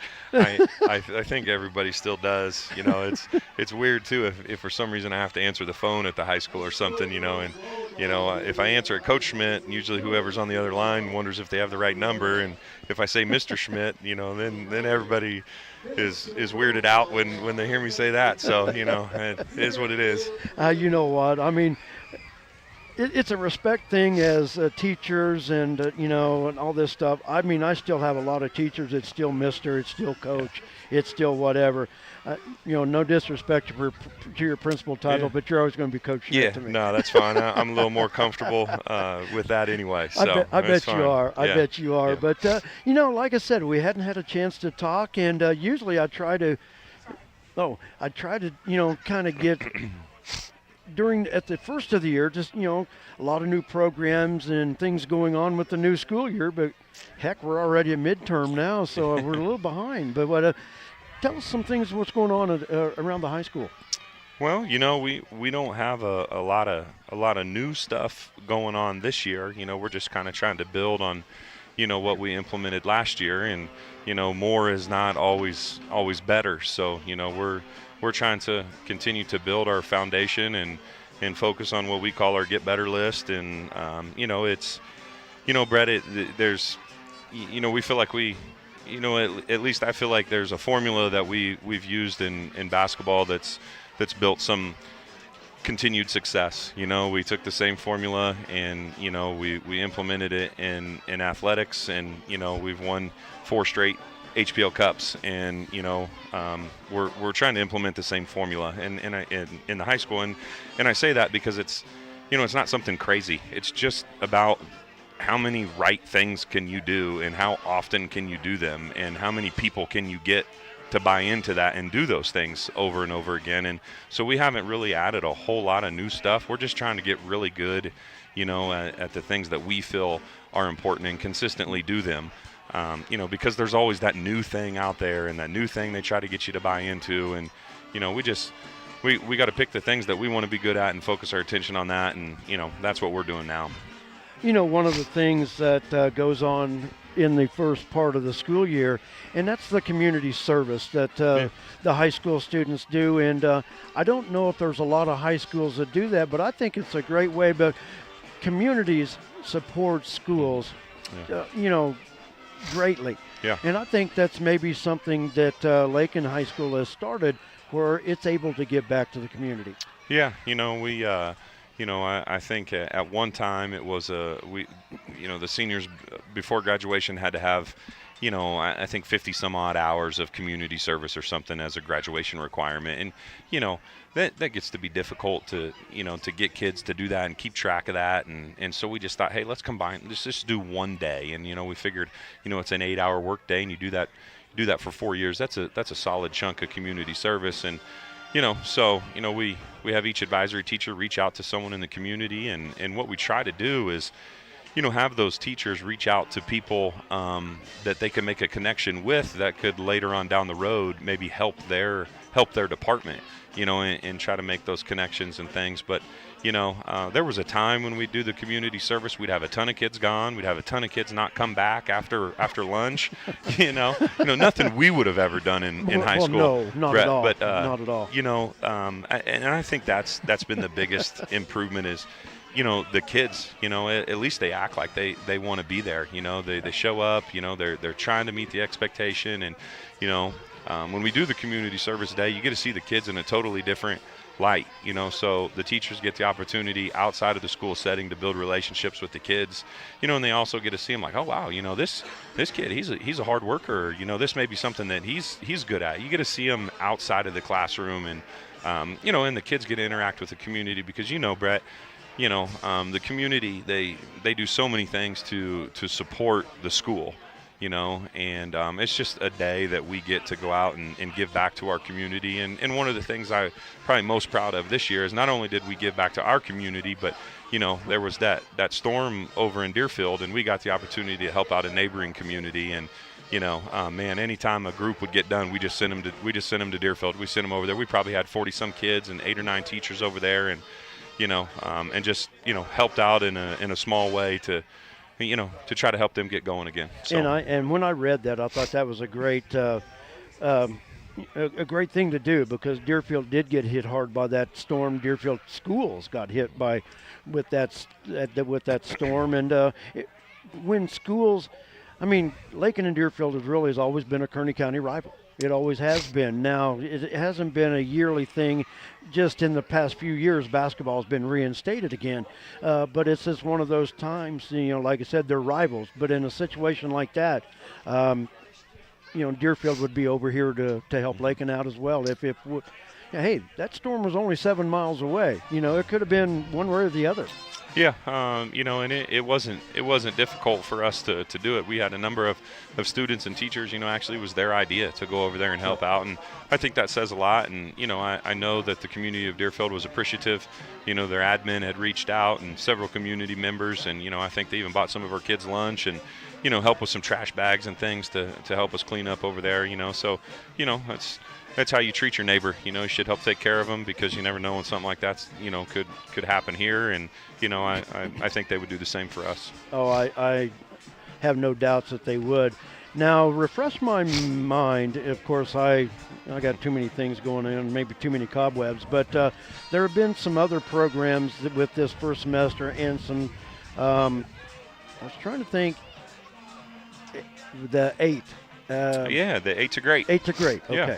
So, a state requirement is, to have an SEL curriculum, for your kids. And it's usually done, in advisory or something like that, which is a 25-minute period for us before lunch. But, I wouldn't say prior to this year we were really checking that box, and anymore, if you think, the kids just show up and you teach them science and math and reading, like, you're crazy. Like, you're battling the social and emotional aspect of things daily, and until you have that under control, it's pretty difficult to teach the youth. So we've made that a priority this year.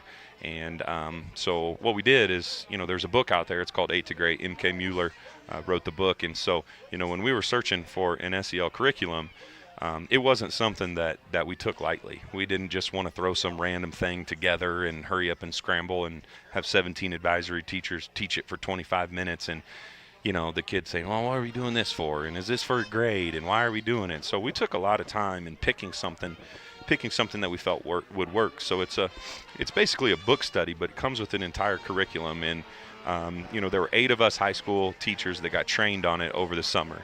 And then we brought our entire staff in for a morning of training. And then we brought our juniors and seniors in for a retreat. And then we meet monthly about, assignments and things that we're going to do with them. And so we've actually taken this and built it into our Flex Mod schedule, which is a different schedule on Wednesdays and Thursdays. So we have 15 different 8 to Great classes built into the schedule. So all 198 kids in the school will have an hour of 8 to great once a week. So they're going to get roughly 22 days worth of 8 to great. And what's nice about it is the reason we had the retreat for juniors and seniors is to get them caught up where they would normally be after 2 years so that they can finish on time. But it'll be a 4-year process that we will continue to teach and learn and implement in our building. So I'm pretty proud of that. And again, something that we would never be able to do if we hadn't started this flex mod schedule that we're using now. So explain a little bit to those out there that might not understand what the flex mod schedule is. I sure set myself up for that one, didn't I? I walked right into that one. Well, but there's a lot of people that absolutely, they may say, well, gosh, I saw this kid, a certain time of the day. It's like, gosh, don't they go to school? Yes, they do. But there's also some sort of, flex schedules as well of what the kids are attending as well. So I'm trying to think of the best way to put it, the best example to give. But, it's like, you take Laken Bronx Sports YouTube, and it's 2023 and you've had to change with the times and technology and the way things are done. But imagine trying to run, Laken Bronx Sports YouTube with 1990s technology and equipment, and it wouldn't work very well. Well, I kind of do. Okay, you said it, Brett, not me. But no, so what it is it's very college-like. So the kids will have their regular classes. But the teachers will decide how long those classes are going to be on those flex days and how many days they're going to have them. And so right now we have 2 days of flex. We go Wednesday and Thursday. And so what we've tried to do basically is there are so many requirements in education right now. And if you were to fit them in effectively, you'd be there till 8, 9, 10 o'clock at night, 7 days a week, and it's new. We're learning as we go. But what we're able to do is we're able to do a lot of real-world experiences with the kids. We're able to bring in guest speakers. We're able to do a lot of projects. You go out in the shop and, man, you really get into something. You've been working on it for 30 minutes and the bell rings and you got to go, And with this, you have an open art studio. You have an open shop. You have an open weight room.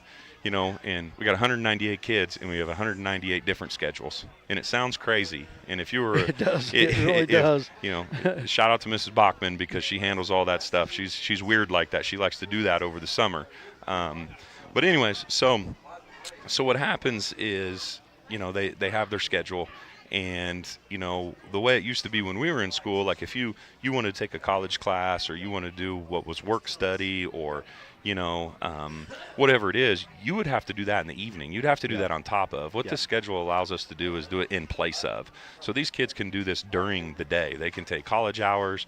They can take CTE classes over at Garden City Community College. They can go out and do observation. They can get jobs, and so you can build that all into a non-traditional schedule. And we can also do small groups with kids who need extra work. We can, we have interventions with kids who need more help in reading and math.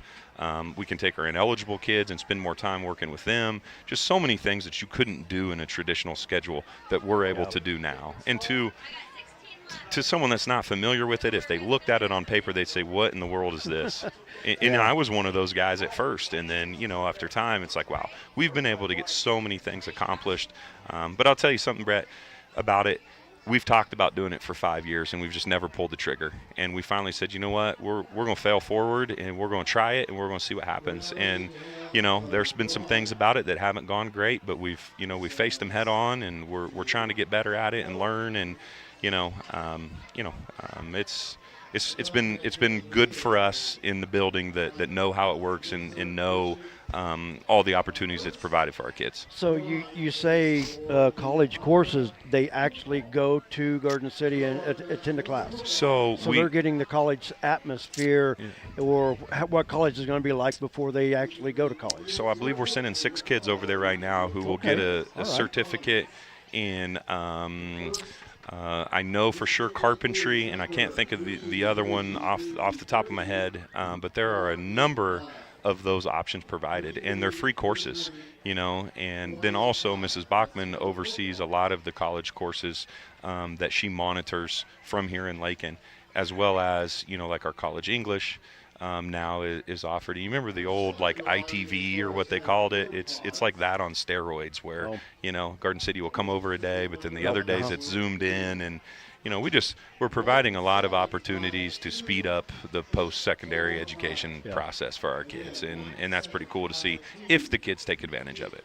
And you know what, with what is at stake, they should take advantage of it. And then, like I said, if they're getting to go over there, they're starting to already understand a little bit what they're going to be doing when they go to college. Yeah. So they're ready for it. And when you're a senior, you take your 2 required classes, and then the rest is filled with some electives where you're kind of just corralling the seniors and babysitting them a little bit. And if they take advantage of what we have to offer now, they can get a major head start on college and really get into something that interests them, after high school. Yeah.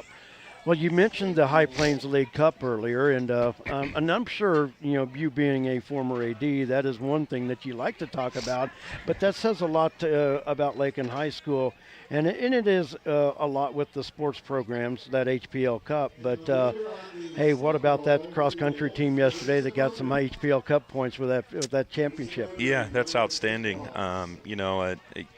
We have a very special coaching staff. They're incredible. I mean, they're all capable of being head coaches, and they work at it together, and they do a fantastic job, and it doesn't surprise me one bit. And we got a group of kids that, there's been this just kind of culture of running shift, they're not just going out for cross country to run. Like, they're learning how to race, and they're learning how to train, and they're learning that there's something to it, and when I'm outside of my house and I see a group of boys running by with their shirts off and short shorts, because that's what those guys do, you're like, what in the world, and you kind of start to see it more and more, and I think that's just the culture that's being built. I believe 31 years, I think, is something like that it's Since been. 93. I was more shocked at that than I was that they won it. Yeah. It had been that long. Yeah, but a tremendous job. I actually got to go out to Canyon City and watch them run. That was really cool. Had a great atmosphere at our home meet, and very, very proud of them. I think they're ranked in the state now, 5 or 6, and have a great shot at regionals to make it to state. So excited to see what happens there. Yeah, a lot of good things going on. Maya going to state golf next week. Unfortunately, Allie didn't make it. I was sad to see that, but Laken still with a participant at state golf next week. Yeah, and I'm glad you brought that up, and congrats to Maya. I told her in assembly a few weeks ago. I said, she's capable of making it, but I'm glad you brought that up because it's unfortunate that Allie didn't make it, but if it wasn't for Allie, Maya wouldn't be in the position she's in. Those 2 girls have worked together and pushed each other, and it's weird. It says a lot about those 2 because, it's kind of bittersweet for Maya. She's excited that she went, but she's devastated that Allie didn't make it, and it says a lot about Allie because, a lot of kids would pout around and throw a fit and make excuses, and all she's done all week is praise Maya and celebrate her and recognize her, and I think that's pretty special. It says a lot about those 2 girls. It definitely does. Another fall sport tomorrow, volleyball at Leota for High Plains League Volleyball. Yeah. Chance to make it 5 in a row if they can do it. Yeah, absolutely. Excited for those girls, and, wish them the best of luck tomorrow. And, we've had a lot of success lately in the High Plains League tournament, and, Coach Holloway had the plaque out today, and our name's been on it multiple times, here lately. So hopefully we could bring that back home tomorrow. Let's hope we can. Well, we did it again, Coach. We worked it right up until kickoff. I got to warm up here, too. I appreciate it. Well, thank you. Stick around. You don't have to leave. I might stay up here for a while. I bet it's a little bit warmer up there than it is down here on the side. Yeah. All right, Coach, as always, appreciate it. Thank Enjoy you, visiting with you. Thank you. You bet. Colby with the opening kickoff, and it will travel out of bounds.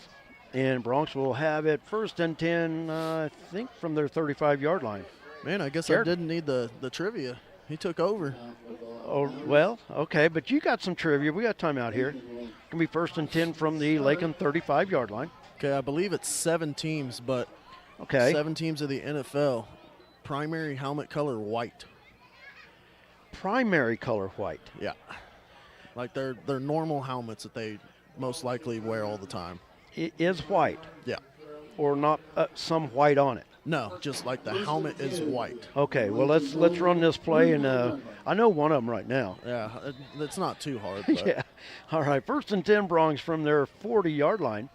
No, actually they took it from the spot that it went out, so from their 39. Give up the middle, Coulter across the 45. You'll get to the 46-yard line.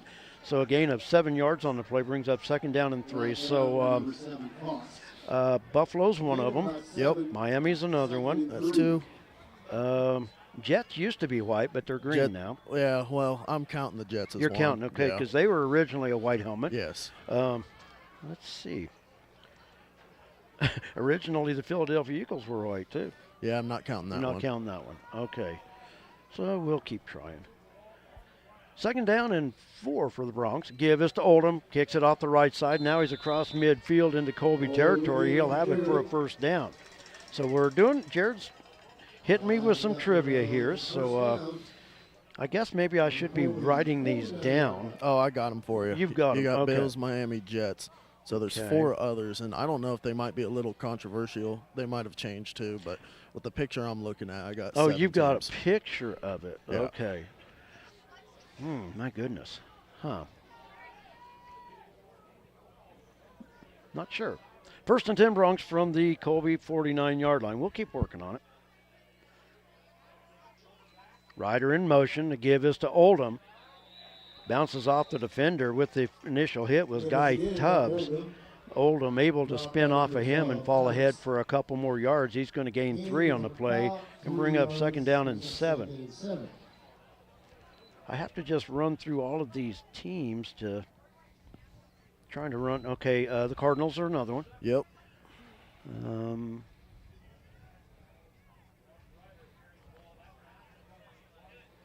I think you got 2 more technically, because Tennessee was also white, but theirs is blue now. So yeah. And the old Houston Oilers were a white helmet as well. Yeah, not that. Okay. Counter play, Salcedo across the 45 down to the 43-yard line. That'll bring up a 3rd and 4. We're really on the stop. The bodyguard should bring up 3rd and 4. Dallas Cowboys back in the day started out white, but I don't think you're thinking of that. No, they're a gray now. Yeah. You only need 2 more. Are you including the original Tampa Bay white? Nope. Okay. They need to go back to those. There is nothing sweeter than the Tampa Bay creamsicle. Yeah, I agree. Nothing sweeter. Down the left side. Ball is on the ground. No. And Colby comes up with it. Maddox had it around the left end looking for space, and that's the 3rd turnover for the Bronx in this game.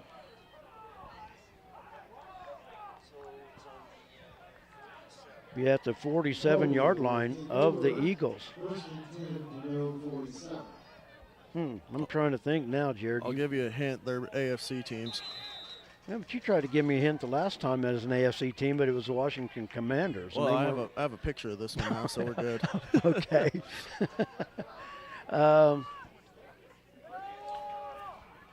Give is to Betts. He tried to bounce it out to the near side. Norian Ken, too, there to bring him down.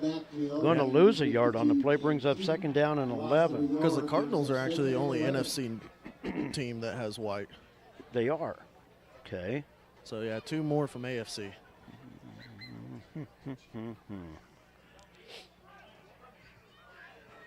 Colts? Yeah, Colts. Yep, there you go. Yeah. Now you need 1 more. Oh, I got to have 1 more? I thought I had it. No, need 1 more. And I could tell you the specific division of this one. 2nd and 11. Pass out to the near side is complete to Guy Tubbs. He's forced out of bounds by Maddox Beltran. And he's going to gain just 1 yard on the play. That'll take us back to 3rd and the original 10 for Colby. Yeah, I don't want to give the division away because it's pretty obvious, but you should know this one. You're just overthinking this one. The old San Diego Chargers were white, but they were also blue. Let's see. Well, is that your final answer? I don't think so. Okay. I mean, they were originally. Third down, Carroll rolling to his right. Ball off the fingertips of Tubbs. Falls incomplete. That'll bring up 4th and 10 for the Eagles. Good coverage that time for the Bronx. Got Carroll out on the run. Yeah, almost got an interception there, but that's the bad part. We've been using almost too much. They need to, Yeah. Defense needs to come up with one because we've given too many away. Patriots. No, they're gray now. Yep. Well, they were originally white. Yeah. Okay. Well, see, you're going back to a lot of old school stuff with these whites. No. The last one, I'm pretty sure it's pretty new. Okay. It's their primary. Okay, my clock didn't stop, so. Ooh. Low spinning kick. Salcido lets it go, and it's going to. They're going to get at the 2. And it's going to be down at the 2-yard line. So the pin the Bronx deep. At the Laken 2-yard line where the Bronx will start. 1st and 10.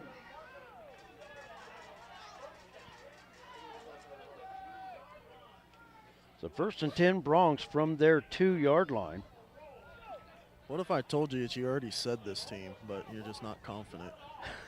Well, I'm thinking about nowadays white. Is it an old one? No, it's a newer helmet. It's a newer helmet. You're not thinking of Broncos with their white last week, are you? Nope, Okay. Nope. No, I got the picture of the primaries. Okay. Not alternates, because that'd be too hard, because you could throw Bengals in there. You could throw a lot of teams in. The Browns. 1st and 10, and the Eagles jump. So that'll help the Bronx a little bit, get them out of the shadow of their own goal line. So a 1st and 5 for the Bronx out at the Laken 7-yard line. I know, and I'm brain dead on this one. I know it's easy, but I'm thinking right past it. I know I am. Yeah, you are. Because once I give the division, it's done for. That division's pretty clear, cut and dry on helmet color. 1st and 5 Bronx. Maddox under center. Give is to Oldham. Bounces it off the left side. He'll get to the 10 and across the 10. Got to the 12. Is he going to have the first down? They've stopped the clock. They're going to give it to him. 1st and 10 on the Colder Oldham run. Up another 1st down, 1st and 10 from the 12-yard line.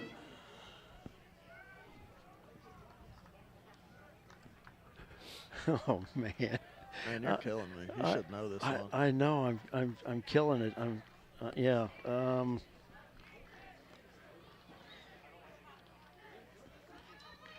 1st and 10. Give us to Oldham. 2 hands on the football as he's tackled across the 15-yard line. Going to gain 1, 2, almost 5. I'm going to say 4. It's almost 5. I'll call it 2nd and 5. It looks pretty in the middle from here. Yeah.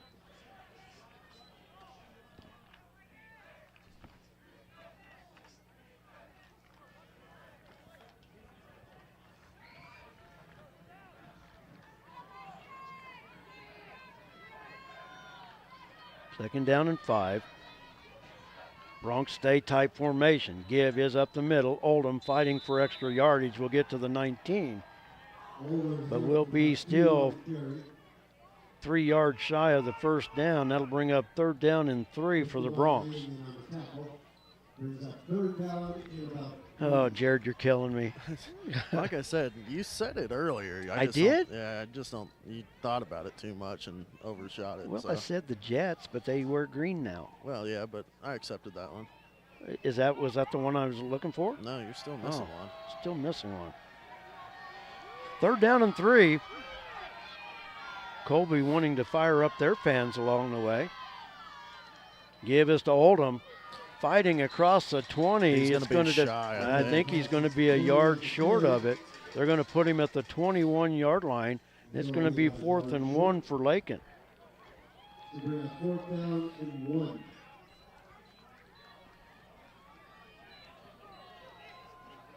So 4th and 1 for the Bronx at their 21-yard line. I would think that they wouldn't go for it here, but Bronx run Blair Jones out. I think they're going to punt it. Yep. And they'll drop Ross Ryder back to punt. No tush push here, huh? No. Well, you know what? You can't do that in high school football. I guess that's true. You can't push the runners. Wow, so, beautiful snap. Low line drive kick fielded at the 38. Got away from the first defender, but he's going no farther than that as he's gang tackled across the 45. They pushed him back, but they'll give him to about the 47-yard line possibly.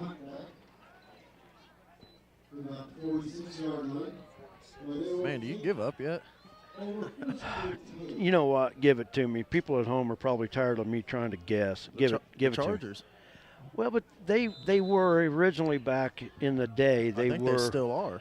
They are now, but they went blue for a while. So yeah, you are right. They are white now. Yeah. So, okay, you got me. I was gonna say it's in your division. I figured you'd know it. Yeah.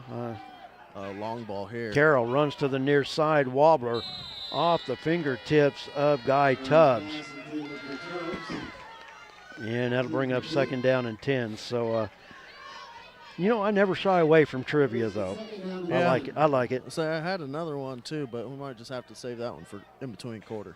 Oh, okay. That one probably is a little bit easier. I would hope. I want to thank our halftime sponsors, Flashback Diner, Kearney County Community Development, Lake and Rec Commission, and our third quarter brought to you by the KCB Bank.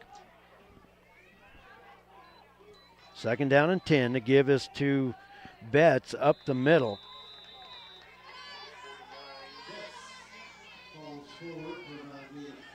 Norian can too in on the stop. Betts gets it to the 49-yard line. Gain of 3 brings up 3rd down and 7 for the Eagles.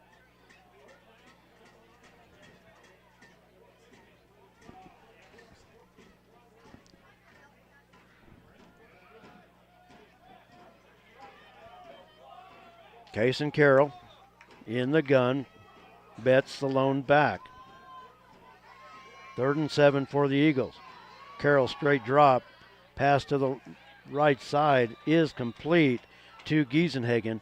And it's good for a Colby first down.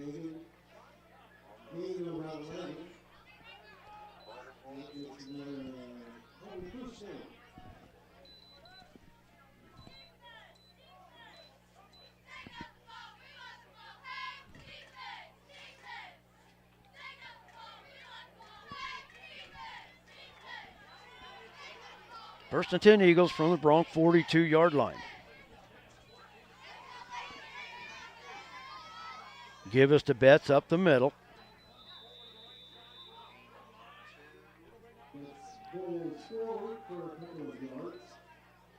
Trying to catch the Laken player off the pile there. That's Colter Oldham. Gain up 2, 2nd down and 8.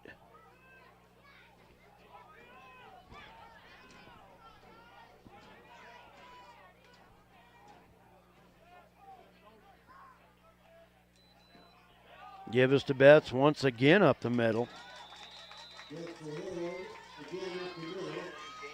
He's going to gain, looks like 2 yards on the play. That bring up 3rd down and 6.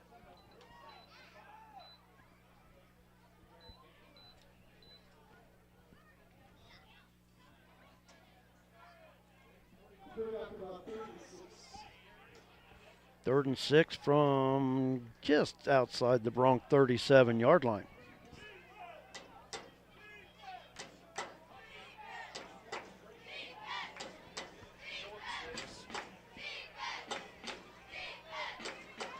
Carroll from the gun, rolls to the near side, looking for a receiver. And broken up nicely by Timmy Johnson. Timmy Johnson with the breakup.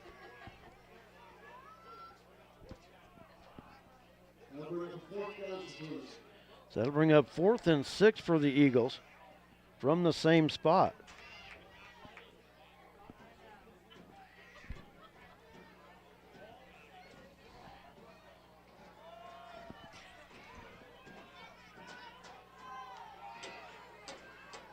Carroll once again from the gun. Receiver split, 2 to each side. Rolling to the right side. Pass is complete to Braden Foss. Knocked out of bounds and not before Eagles in the first down. First and 10. And the clock will roll.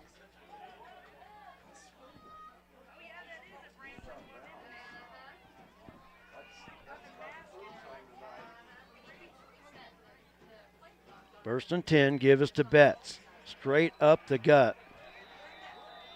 Nothing fancy with Zane Betts with the football. It's up the middle, here I come. He doesn't go right, he doesn't go left, he's straight ahead. Yeah, he had the bulldozer on that one. Yeah. Going to gain 7 yards on the play, brings up 2nd down and 3. And right now, I'll tell you what, Laken dominated the first quarter. Colby came back with the second quarter, but right now, Colby's still staying with that momentum. They're owning this third quarter, too. Yeah, it seems like we've lost a little bit of our steam that we had going. Betts, believe he's going to be short. Did kick it to the right side there. Timeout on the field. They're going to look at it. He's short. And he's short by half a foot. Okay, they're going to roll it and be 3rd down and 1. 3rd down and very short 1.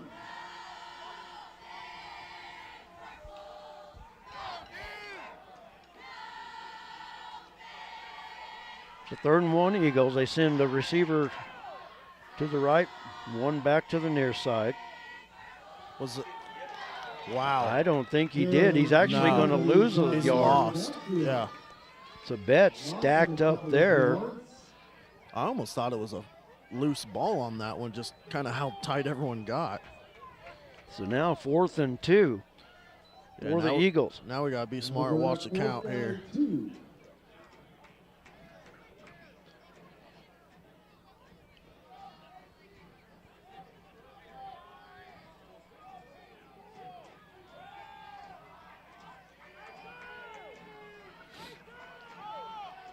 Now from the I formation, Carroll fakes it, throws it towards the end zone. Wow. And it's caught. That pass is complete from Carroll for Braden Foss in the end zone for an Eagle touchdown. I don't really know how he got turned around that much. I thought he had pretty good coverage right in front and could have jumped up and got that.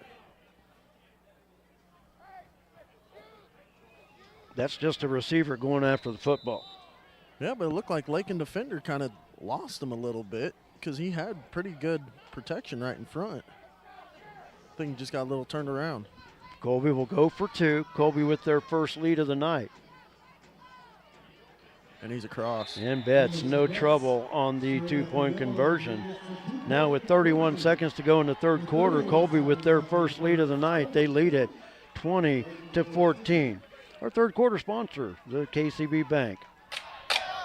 Rural communities are known for their unequaled support of their hometown sports teams. KCB Bank can help you take it to the next level. We now offer Hometown School Pride debit cards, and these cards feature your hometown team mascot so you can show your pride each time you buy something. The best part, they're made right here on site, so there's no waiting for one to come in the mail. Get in touch with us right now and let us help you show your hometown pride. KCB Bank, with 3 locations, Garden City, Laken, and on the web under your favorite search engine. Member FDIC.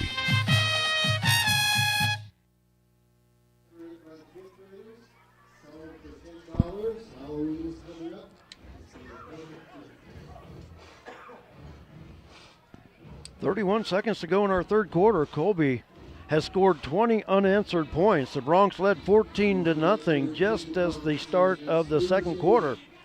And it's been all Eagles from there. Big story tonight so far is the Broncs with 3 turnovers.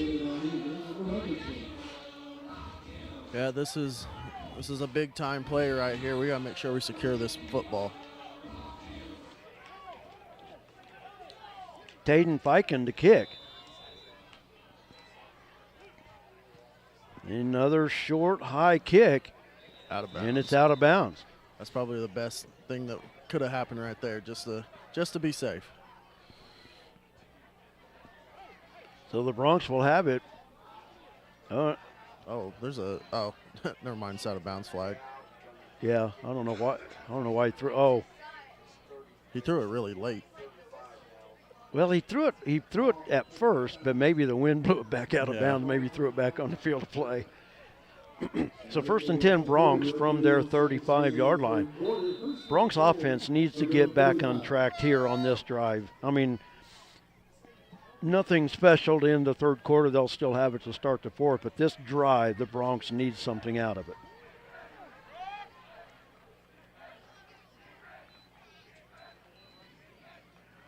Fake to Oldham. Salcido to the near side. Well, turned out a lot better than I thought that play was going to go. At least we're still getting back to the line.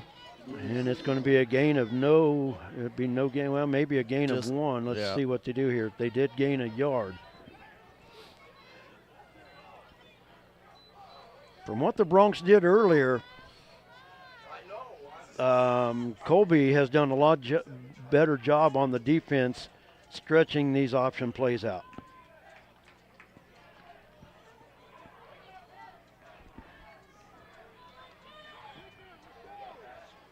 So 2nd down and 9. Fake to Oldham. Beltran spins away from the defender. Now he's got blockers. He's across the 35 out to the 40 before he's pushed out of bounds. But good effort there. Bronx with a player that water bottles go flying as well. But a gain of 5 on the play. That was just good effort there by Maddox Beltran to stay on his feet. Yeah, hey, put it down in the stat books. Water bottles got a tackle tonight. Don't think he saw him sitting there and was trying to back up. So 3rd and 4 for the Bronx. 13 seconds to go in our third quarter. Bronx go tight. Salcido will reset. Colby jumped, but they didn't break the plane. Give up the middle. Oldham lowering his head across the 45-yard line, and he will have enough for the first down. Going to be a short flip of the field here. Clock is going. That's the end of the third quarter. Bronx will have it 1st and 10 when we come back for the fourth quarter. Our third quarter brought to you by KCB Bank. Rural communities are known for their unequaled support of their hometown sports teams. KCB Bank can help you take it to the next level. We now offer Hometown School Pride debit cards, and these cards feature your hometown team mascot so you can show your pride each time you buy something. The best part, they're made right here on site, so there's no waiting for one to come in the mail. Get in touch with us right now and let us help you show your hometown pride. KCB Bank with 3 locations, Garden City, Laken, and on the web under your favorite search engine. Member FDIC. Our fourth quarter brought to you by Laken Drug. At Laken Drug, their mission is simple. They strive to provide professional pharmacy services with hometown hospitality. Laken Drug's experienced staff leads with compassion and utilizes modern technology to fit all of your individual needs. Whether it's prescription medications or over-the-counter products, Laken Drug has the answer to all of your questions. Laken Drug at 610 O'Loughlin Street in Laken is a proud supporter of the community of Laken and Laken schools.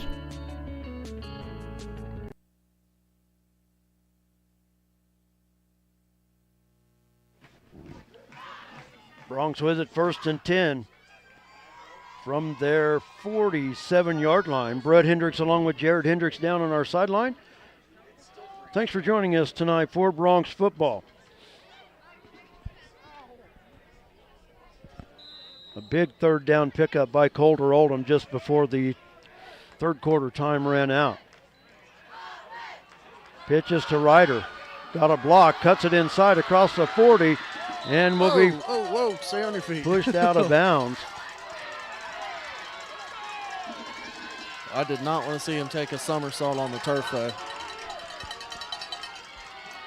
Another 1st and 10 for the Bronx. We'll see where they forced him out of bounds. It was at the Colby 33. I'll tell you what, Ross Ryder has that burst of speed when he hits that line of scrimmage. Oh yeah, you talk about second gear. No, he goes 1 to 6. It's really good to see it from this point of view down here. Like that play call there. 1st and 10 Bronx. Now in Colby territory. Maddox from the gun. Rolling to the right side. Will throw it towards the end zone. Oh! And it falls incomplete. Good attempt. Intended for Drew Patterson. I was thinking maybe a chance at a flag because the defender never turned around. He wasn't face guarding, but he never turned around, and Drew was trying to come back to the football. But nonetheless, 2nd and 10 for the Bronx here.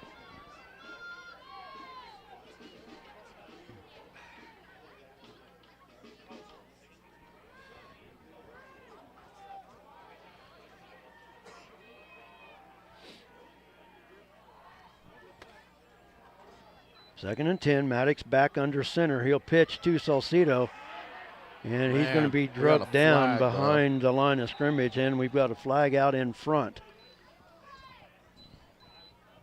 Hopefully it's a defensive one. Help the Bronx out. I'm going to say probably not. Holding against Lakin. If I'm Colby here, I take the loss in the down, and that's what they're going to do. So it's going to bring up a third and about 14. Unfortunate. Need a big play here. Line of scrimmage will be at the Colby 37-yard line. 3rd and 14.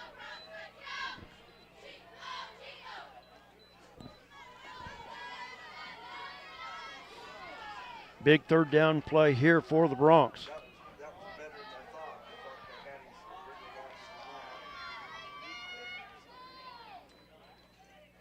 Give us to Oldham. Fighting for extra yardage. Will give the Bronx a manageable 4th down. You know, it's not as cold down here as I thought that it might be tonight. But I'm glad I over-prepared instead of didn't at all. Oh, I'll tell you what. Yeah. It's best to over-prepare because I'll tell you what, I'm starting to feel the chill up here, and we don't even have the wind hitting us. The flag's blowing pretty good, but I don't feel any wind down here thanks to the building and the grandstand. Yeah.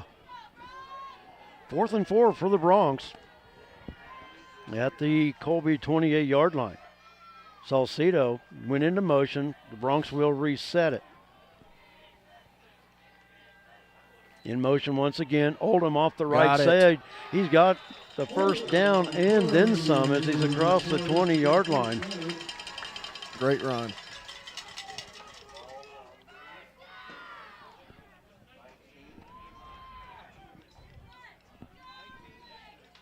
So 1st and 10 Bronx inside the Colby 20. Bronx trailing 20-14. Bronx jumped out 14-0 just at the start of the second quarter, but since then it's been all Colby, ripping off 20 straight. Ryder in motion.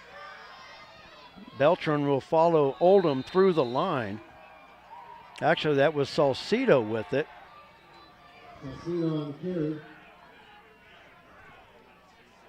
He'll get a couple. Looks like he'll get 3, so 2nd down and 7 for the Bronx. That was a nice cut-up field.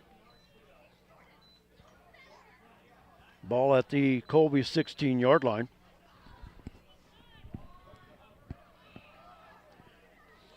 Drew Patterson comes to the near side.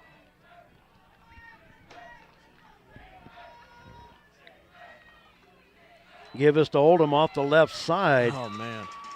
He'll be inside the 10-yard line, and he should have enough for the first down. The side judge on this side is saying first down. Oh, yeah, they're saying move. He's not liking the spot. I think he wanted to move the football, but they're going to get the first down. Goal. Man, if Coulter sticks a little move there, I think he gets into the end zone, but he's just that powerhouse that lowers the shoulder and plows through. Yeah, he's not looking to avoid anybody right now. He's just, and for one, he's got both hands on the football because, you know, he's lost 2 of them so far tonight. So a dead ball foul. Ball start against the Bronx. Don't need that. But yeah, he's definitely taking care of the ball, making sure he does not cause anything to lose this momentum that they've finally gained here. So it'll be 1st and goal for the Bronx, and now back to the Colby 14. Still a huge drive for the Bronx. They've got to get something on this drive. Give up. Oh, face mask. And there's a face mask, and I mean there are 3 flags that come in. That was, you could just see. Oh yeah, the turn of the neck. Yeah, and I mean it just completely turned him around.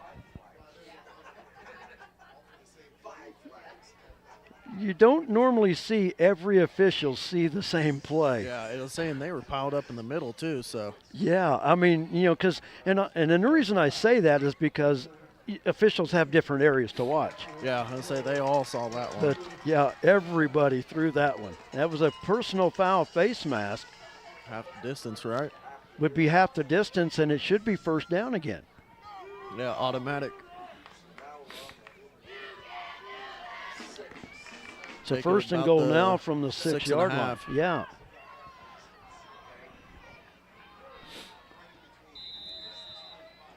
So a big call there for the Bronx. Not so much for Coulter to have his head twisted around, but now the thing is here, once they score, do they go 1 or 2?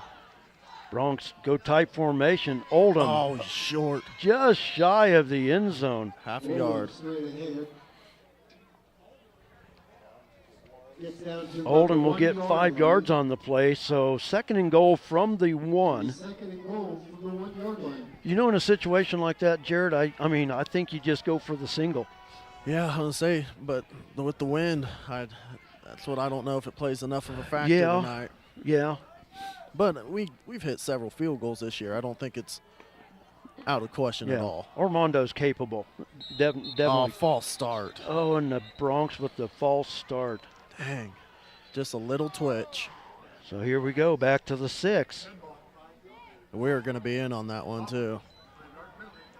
False start penalty, backs the Bronx up to the 6.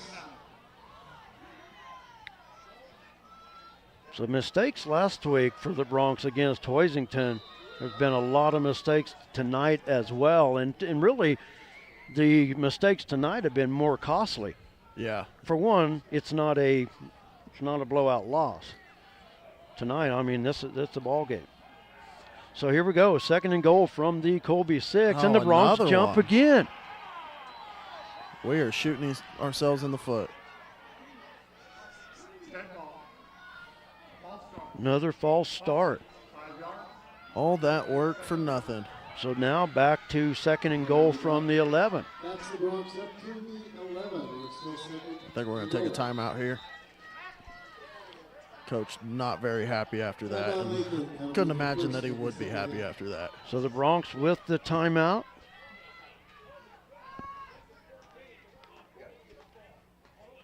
You know what? We're going to take one as well. Our 4th quarter brought to you by Laken Drug. We're back right after this. At Laken Drug, their mission is simple. They strive to provide professional pharmacy services with hometown hospitality. Laken Drug's experienced staff leads with compassion and utilizes modern technology to fit all of your individual needs. Whether it's prescription medications or over-the-counter products, Laken Drug has the answer to all of your questions. Laken Drug at 610 O'Loughlin Street in Laken is a proud supporter of the community of Laken and Laken schools.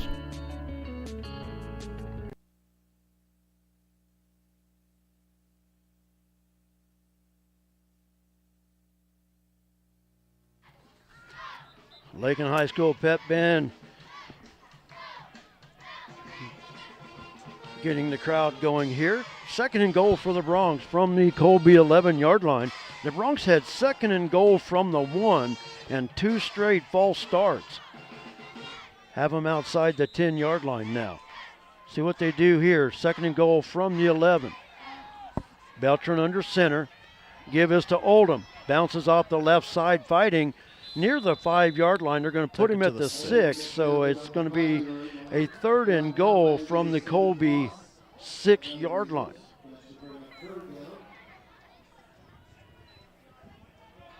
Goal from about the 6-yard line.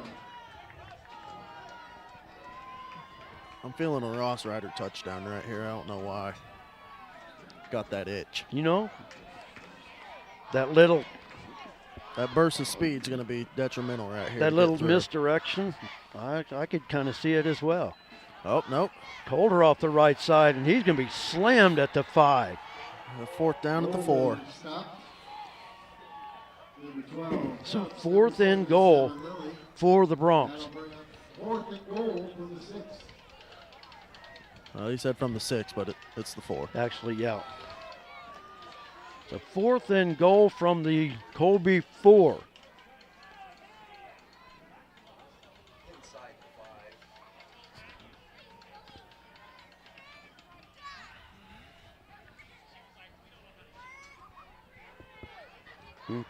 A lot of times Coulter's the bread and butter in this situation, but they've gone to him too many times. Now they're going to split him out to the near side. Ball is loose. I don't know what happened there. I don't even know what that play was going to be because it never materialized. It's like he got in the way. He didn't wait long enough for the snap to get back to Maddox. Unless they were trying for that snap to him as he runs by. I don't know. But I would think, well, and maybe Coulter was a decoy, but he was running a post route across the end zone. So I think it was supposed to be a play option there. Yeah. So the Bronx turn it over on downs. 1st and 10 Colby from their 6-yard line. 5:54 remaining in this ball game. Pitch near side. Betts cuts it back up. He's going to get maybe 2. Yeah, about 2. Bring up 2nd down and 8. If ever the Bronx defense needed to step up, and they've done a good job tonight, they need to step it up big time here. They've got 2 timeouts remaining. Colby's still with all 3, but they don't need them right now. Case and Carroll, the quarterback, under center. Pitch near side once again. Right there. Betts, and they saw it. Way to point that out, Jared. They heard you. Yeah. 2 flags on the play, so that should be a hold. Yeah, it was a hold right in the backfield. Because this run was going to be awful close. It might have been short of the first down. I think it's going to be short about a yard. It might be right there. Yeah, but this situation, you back them half the distance. And say it'll be from line of scrimmage, so put them about maybe the 3. It'll go halfway to 3, 4. It'll be to the 4, so it'll be second about 13. Which, good thing for the Bronx. At least they're not the only ones shooting themselves in the foot for penalties. Actually, 2nd and 12.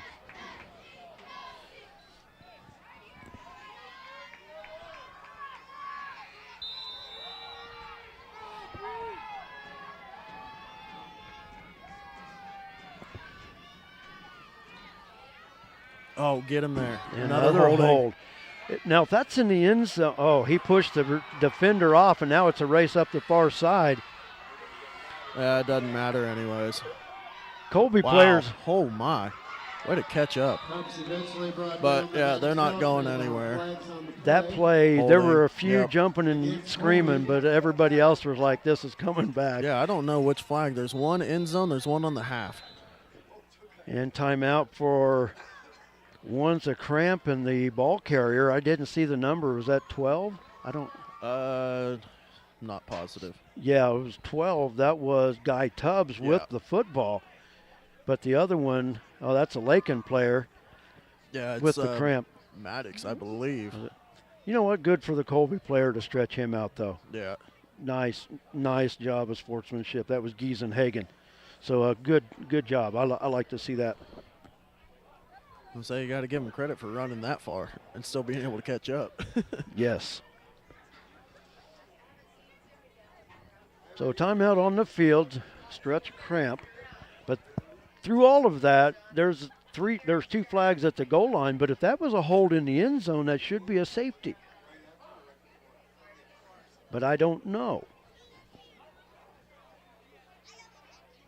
And maybe I'm wrong on that, but if it's a penalty in an end zone, it's a safety. So we'll see.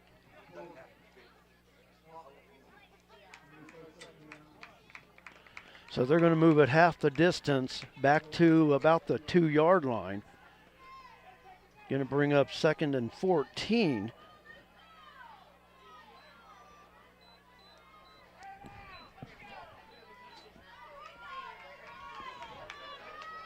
So the team's back out on the field, but they can't do anything until they get the player down back to the sideline.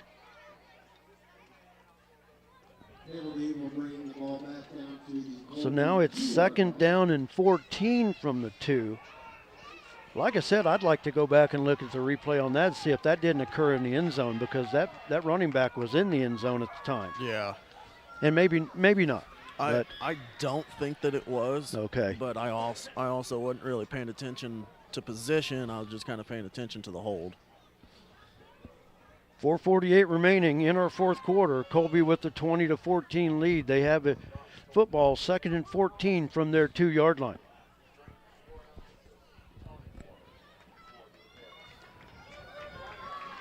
And that was Maddox Beltran with the cramp, and they've got him here to the sideline.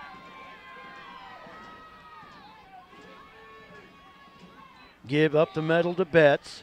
He's going to get out to the 5. Betts falls forward just past the 5-yard line.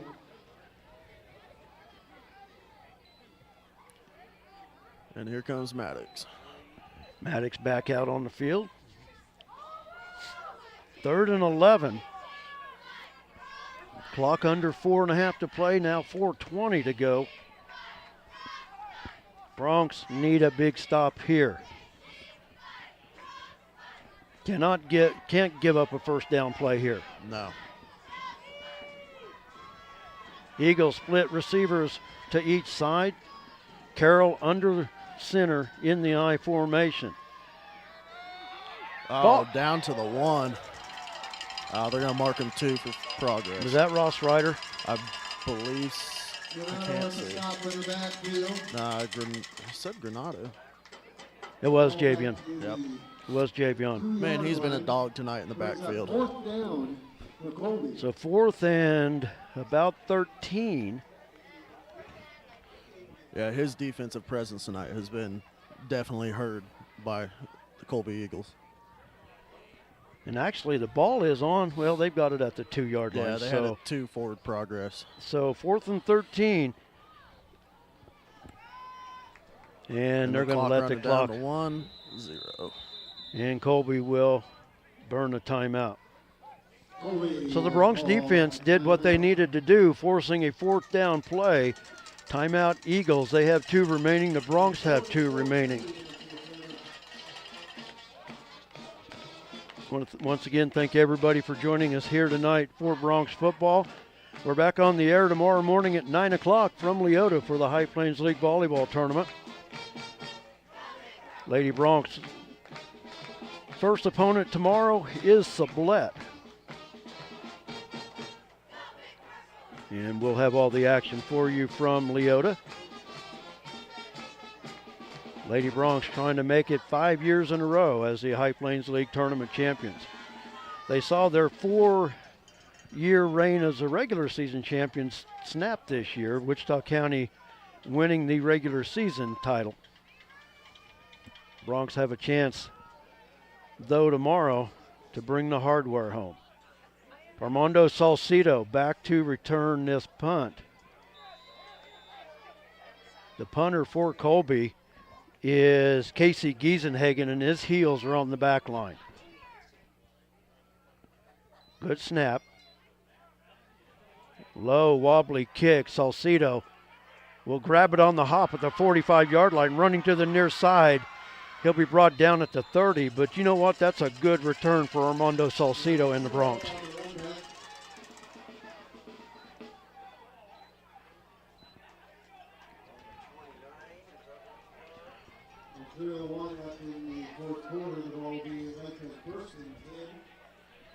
So 1st and 10 Bronx from the Eagle 29-yard line.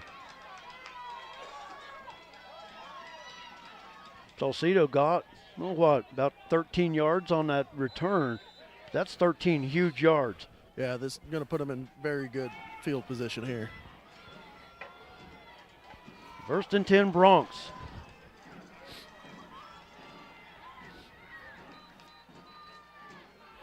Give us to Oldham. He is tripped up immediately.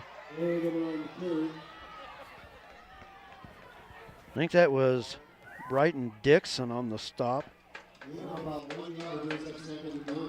Yeah. They'll give him 1 yard on the play. 2nd down and 9.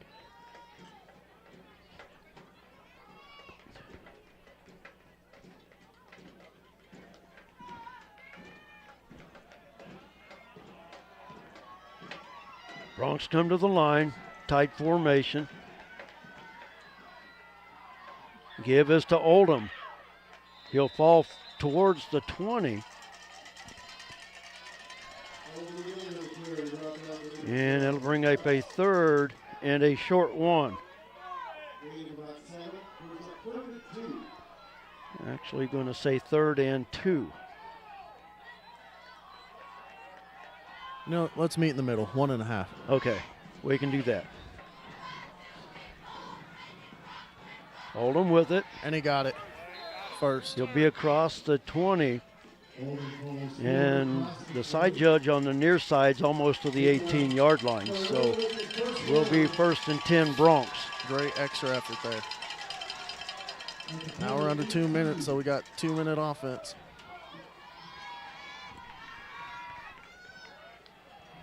First and 10 Bronx. Colby 18-yard line. Clock is running at 1:35. The Bronx need to show a little bit of urgency in and out of the huddle here. Yeah, only 2 timeouts. Maddox with the fake. Floats the middle, intercepted. And it's picked. And he goes Picked down. by Braden Foss. And that's going to almost do it.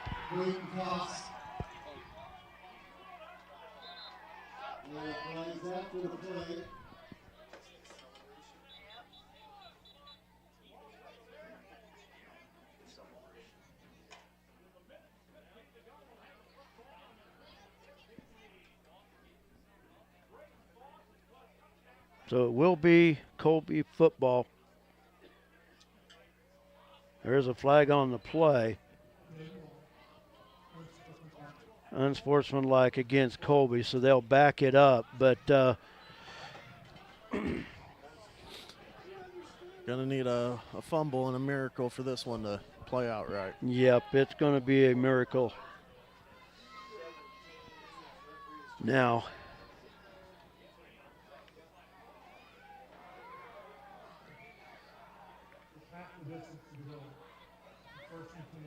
it'll be 1st and 10 for Colby at their almost 8-yard line, in between the 7 and the 8.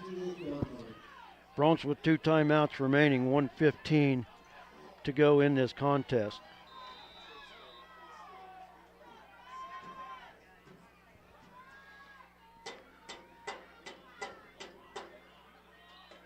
Carroll give us to Betts up the middle. Timeout on the field by Laken. Laken with the quick timeout.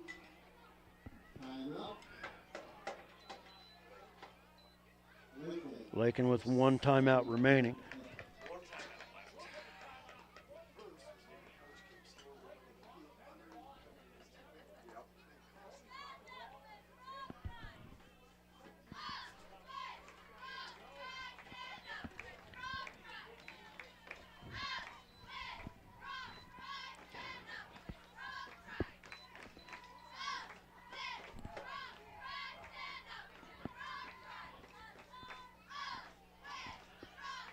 If the Bronx go on and lose this football game, it's going to be a lot of missed opportunities. They shot themselves numerous times in the foot.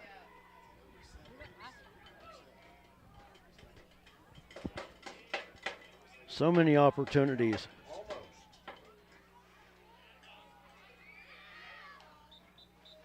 And that interception was the 4th turnover for the Bronx tonight. I formation for the Eagles. 2nd down and 8.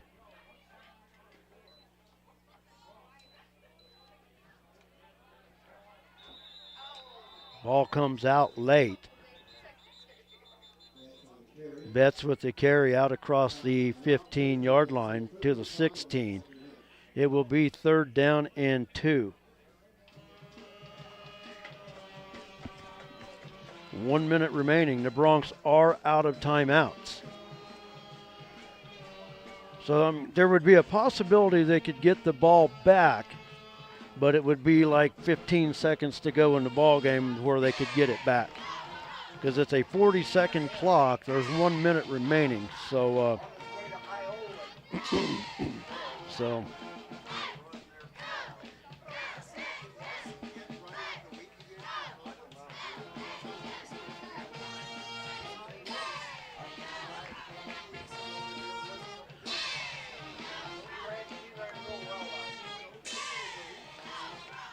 I don't know that this game has very much been a roller coaster game, but it's been definitely went from an extreme high early in the second quarter to about as low as it could be right now.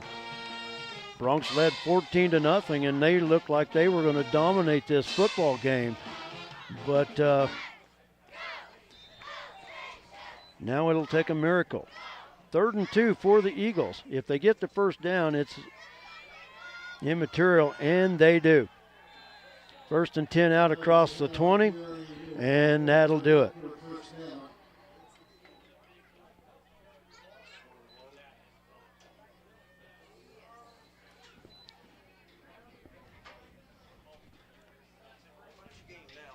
Yep.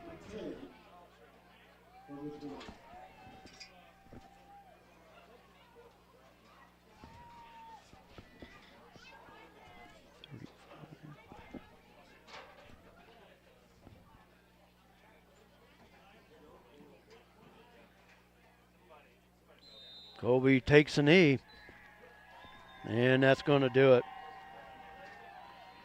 Colby's going to down the Broncs. The Broncs will lose their 2nd straight, losing tonight by the score of 20-14. Our 4th quarter brought to you by Laken Drug. We'll be back. At Laken Drug, their mission is simple. They strive to provide professional pharmacy services with hometown hospitality.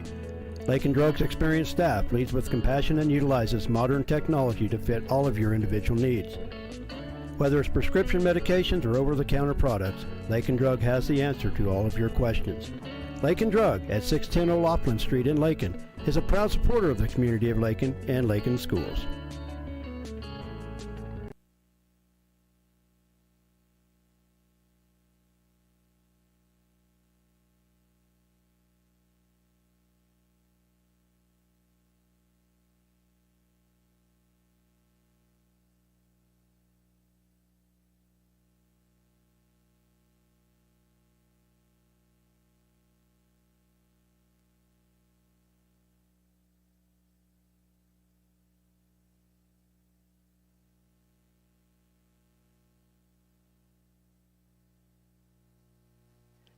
Apologize for the dead air there. I just wanted to set up our post-game interview. Jared, if you will, grab Coach, and we'll put him on about the 30-yard line, if that'll work for you.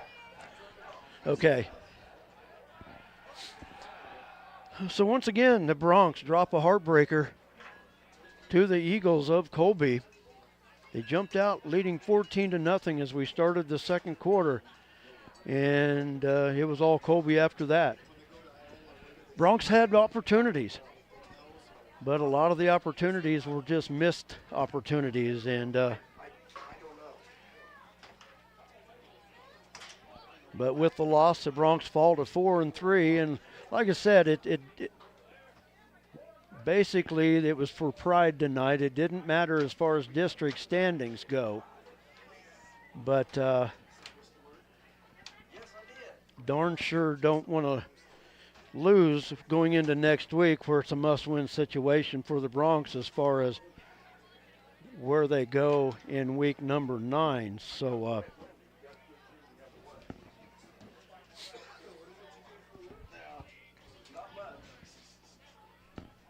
but we will visit with Coach, and Jared will grab him, and we'll be at the 30-yard line.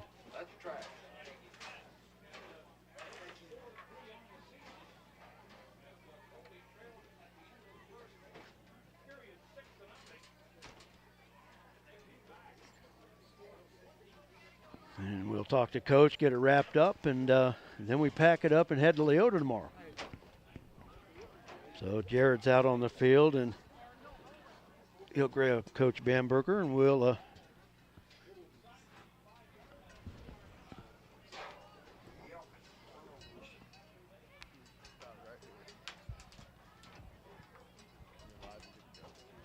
and we're now joined by Bronc head coach Chris Bamberger. And Coach, we talked about some of the problems that the Broncs had with mistakes last week, and unfortunately it seemed like a lot of those mistakes carried over tonight, but uncharacteristically for the Broncs, they turned it over 4 times, and hard to bounce back from. Yeah, pretty tough loss. Again, we feel like we had a lot of opportunities, and we're just not cleaning up a lot of the self-inflicted wounds, and this falls on all of us, players, coaches, all of us together. We gotta be better, and we all got to take ownership, and we all got to fix it. Great start for the Broncs tonight, though. They were up 14-0 starting the second quarter, and the defense really looked dominating. Defensive ends tonight did a great job, but it just seemed like maybe Colby made the adjustments later. But the way they were firing off early, this thing looked like it was going to be a domination. Yeah, you know what? I think that's probably the frustration, the double-edged sword is, we've shown we come out and show that we can do it early. It's just the consistency we talked about early in the pregame. Exactly. Offensively, another one of those nights, bright spots, but not able to string a lot of them together. Yeah. Again, I feel like a broken record. Yeah, exactly. With the loss, the Broncs fall to 4-3. Doesn't count to the district standings, but the bad part about it, it's a second loss in a row for a team now that goes to Larned next week in basically a must-win situation. Yeah, I mean, if the game didn't have any weight on it before, it's definitely going to have some weight on it. I think like it did last year. It kind of boils down to do you want to play at home again, or do we want to go on the road? So again, like I said, as coaches, we have to find a way to clean up the errors that we have, and get to come back next week and see if we can fix it. Well, and the one thing about it, with the season not being over, so every week is a new opportunity. Now we just need to see if these kids want to take that opportunity and make something of it. But I think they can. But there again, like you said, we sound like a broken record, but you can't continually shoot yourself in the foot because for the second week in a row, it's cost them. Yep. Yeah, yep, just we got to fix it. Yep. Well, Coach, I appreciate you taking the time to talk to us tonight, and kind of an unfortunate situation to visit. But as always, I appreciate you taking the time, and have a good weekend. And we're looking forward to a trip to Larned, and looking forward to it next week. Sir, thank you, Brett. We appreciate you. You bet. Thank you, Coach.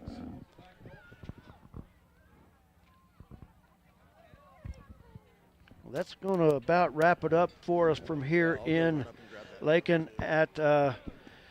On the turf, once again, the Broncs lose it by the score of 20-14. Jared is working his way back up here, and he's wanting to come and get a Player of the Game medallion, and I didn't choose one, but I have one in mind. And the bad thing about it, it was basically a selection from really early in the contest, Jared, because the way this game started, it was a defensive. It was a defensive show, so. Is that who you're thinking? Well, we've already given it to him for one, but Javian Granado did a great job. He's already had it this year, but one I was looking at was Eli Bemis, because I tell you what, he was all over the field in that first half, and you know what? That's what I think we're going to do is just give this one to Eli Bemis, and. If you want to run it down to Coach, that's I'll fine. Go run it down. But yeah, we'll give it to Eli this week. And are you going to come back up? Yeah, I got to give you the headset. Okay. Anyway, yeah, I wouldn't mind having some help tear down too. Appreciate it. Well, Thank you. I can try. Okay. So our player of the game. Thank you very much, Jocelyn Tapia, on our camera tonight. Good job. Thank you. Appreciate it. And that's going to wrap it up from here. Our player of the game brought to you by D-Bach Metals here in Laken. Dwayne Bachman with the medallions for us, and appreciate that. That's going to wrap it up from here. And like I said, we're going to get it all loaded up, and we're heading for Leota tomorrow for High Plains League volleyball tournament action. Lady Broncs begin play tomorrow morning at 9 o'clock, and we'll be there for all the High Plains League tournament action live in Leota. Broncs back on the road next Friday at Larned, and the winner will get a home game. The loser will hit the road in week 9. So a lot at stake for the Broncs is whether they want to come back and play at home or hit the road. So for everybody involved, I want to thank all the great sponsors that make Laken Bronx Sports YouTube possible. Couldn't do it without them here in our 17th year. And we're going to sign it off. Everybody have a great weekend. God bless. Take care. We're back on the air. We will talk to you tomorrow morning. Well, that wraps things up for today's Laken High sports coverage. Be sure to join us for the next big Laken High sports contest, brought to you by the KCB Bank of Laken and Garden City, the agency of Laken and Garden City, your full-line insurance agency, Laken Hay and the Laken Dairy for Ed Ripsima, Shelter Insurance, Gwen Wecker, East Highway 50, Laken, Lashbacks Diner, West Highway 50, Laken, the Golden Plains Credit Union, life with a touch of gold, the Laken Recreation Commission, Laken Grub, 610 O'Laughlin, Laken, Shorty's Cafe, Main Street, Laken, the Kearney County Economic Development, Ralph Goodnight, Pioneer Communications of Southwest Kansas, Hendricks Welding, Brad Hendricks, and D-Bach Metals of Laken, player of the game, medal sponsor. Again, thanks, sponsors. Please let them know you appreciate what they do. We'll see you next time here on LakenSports.com.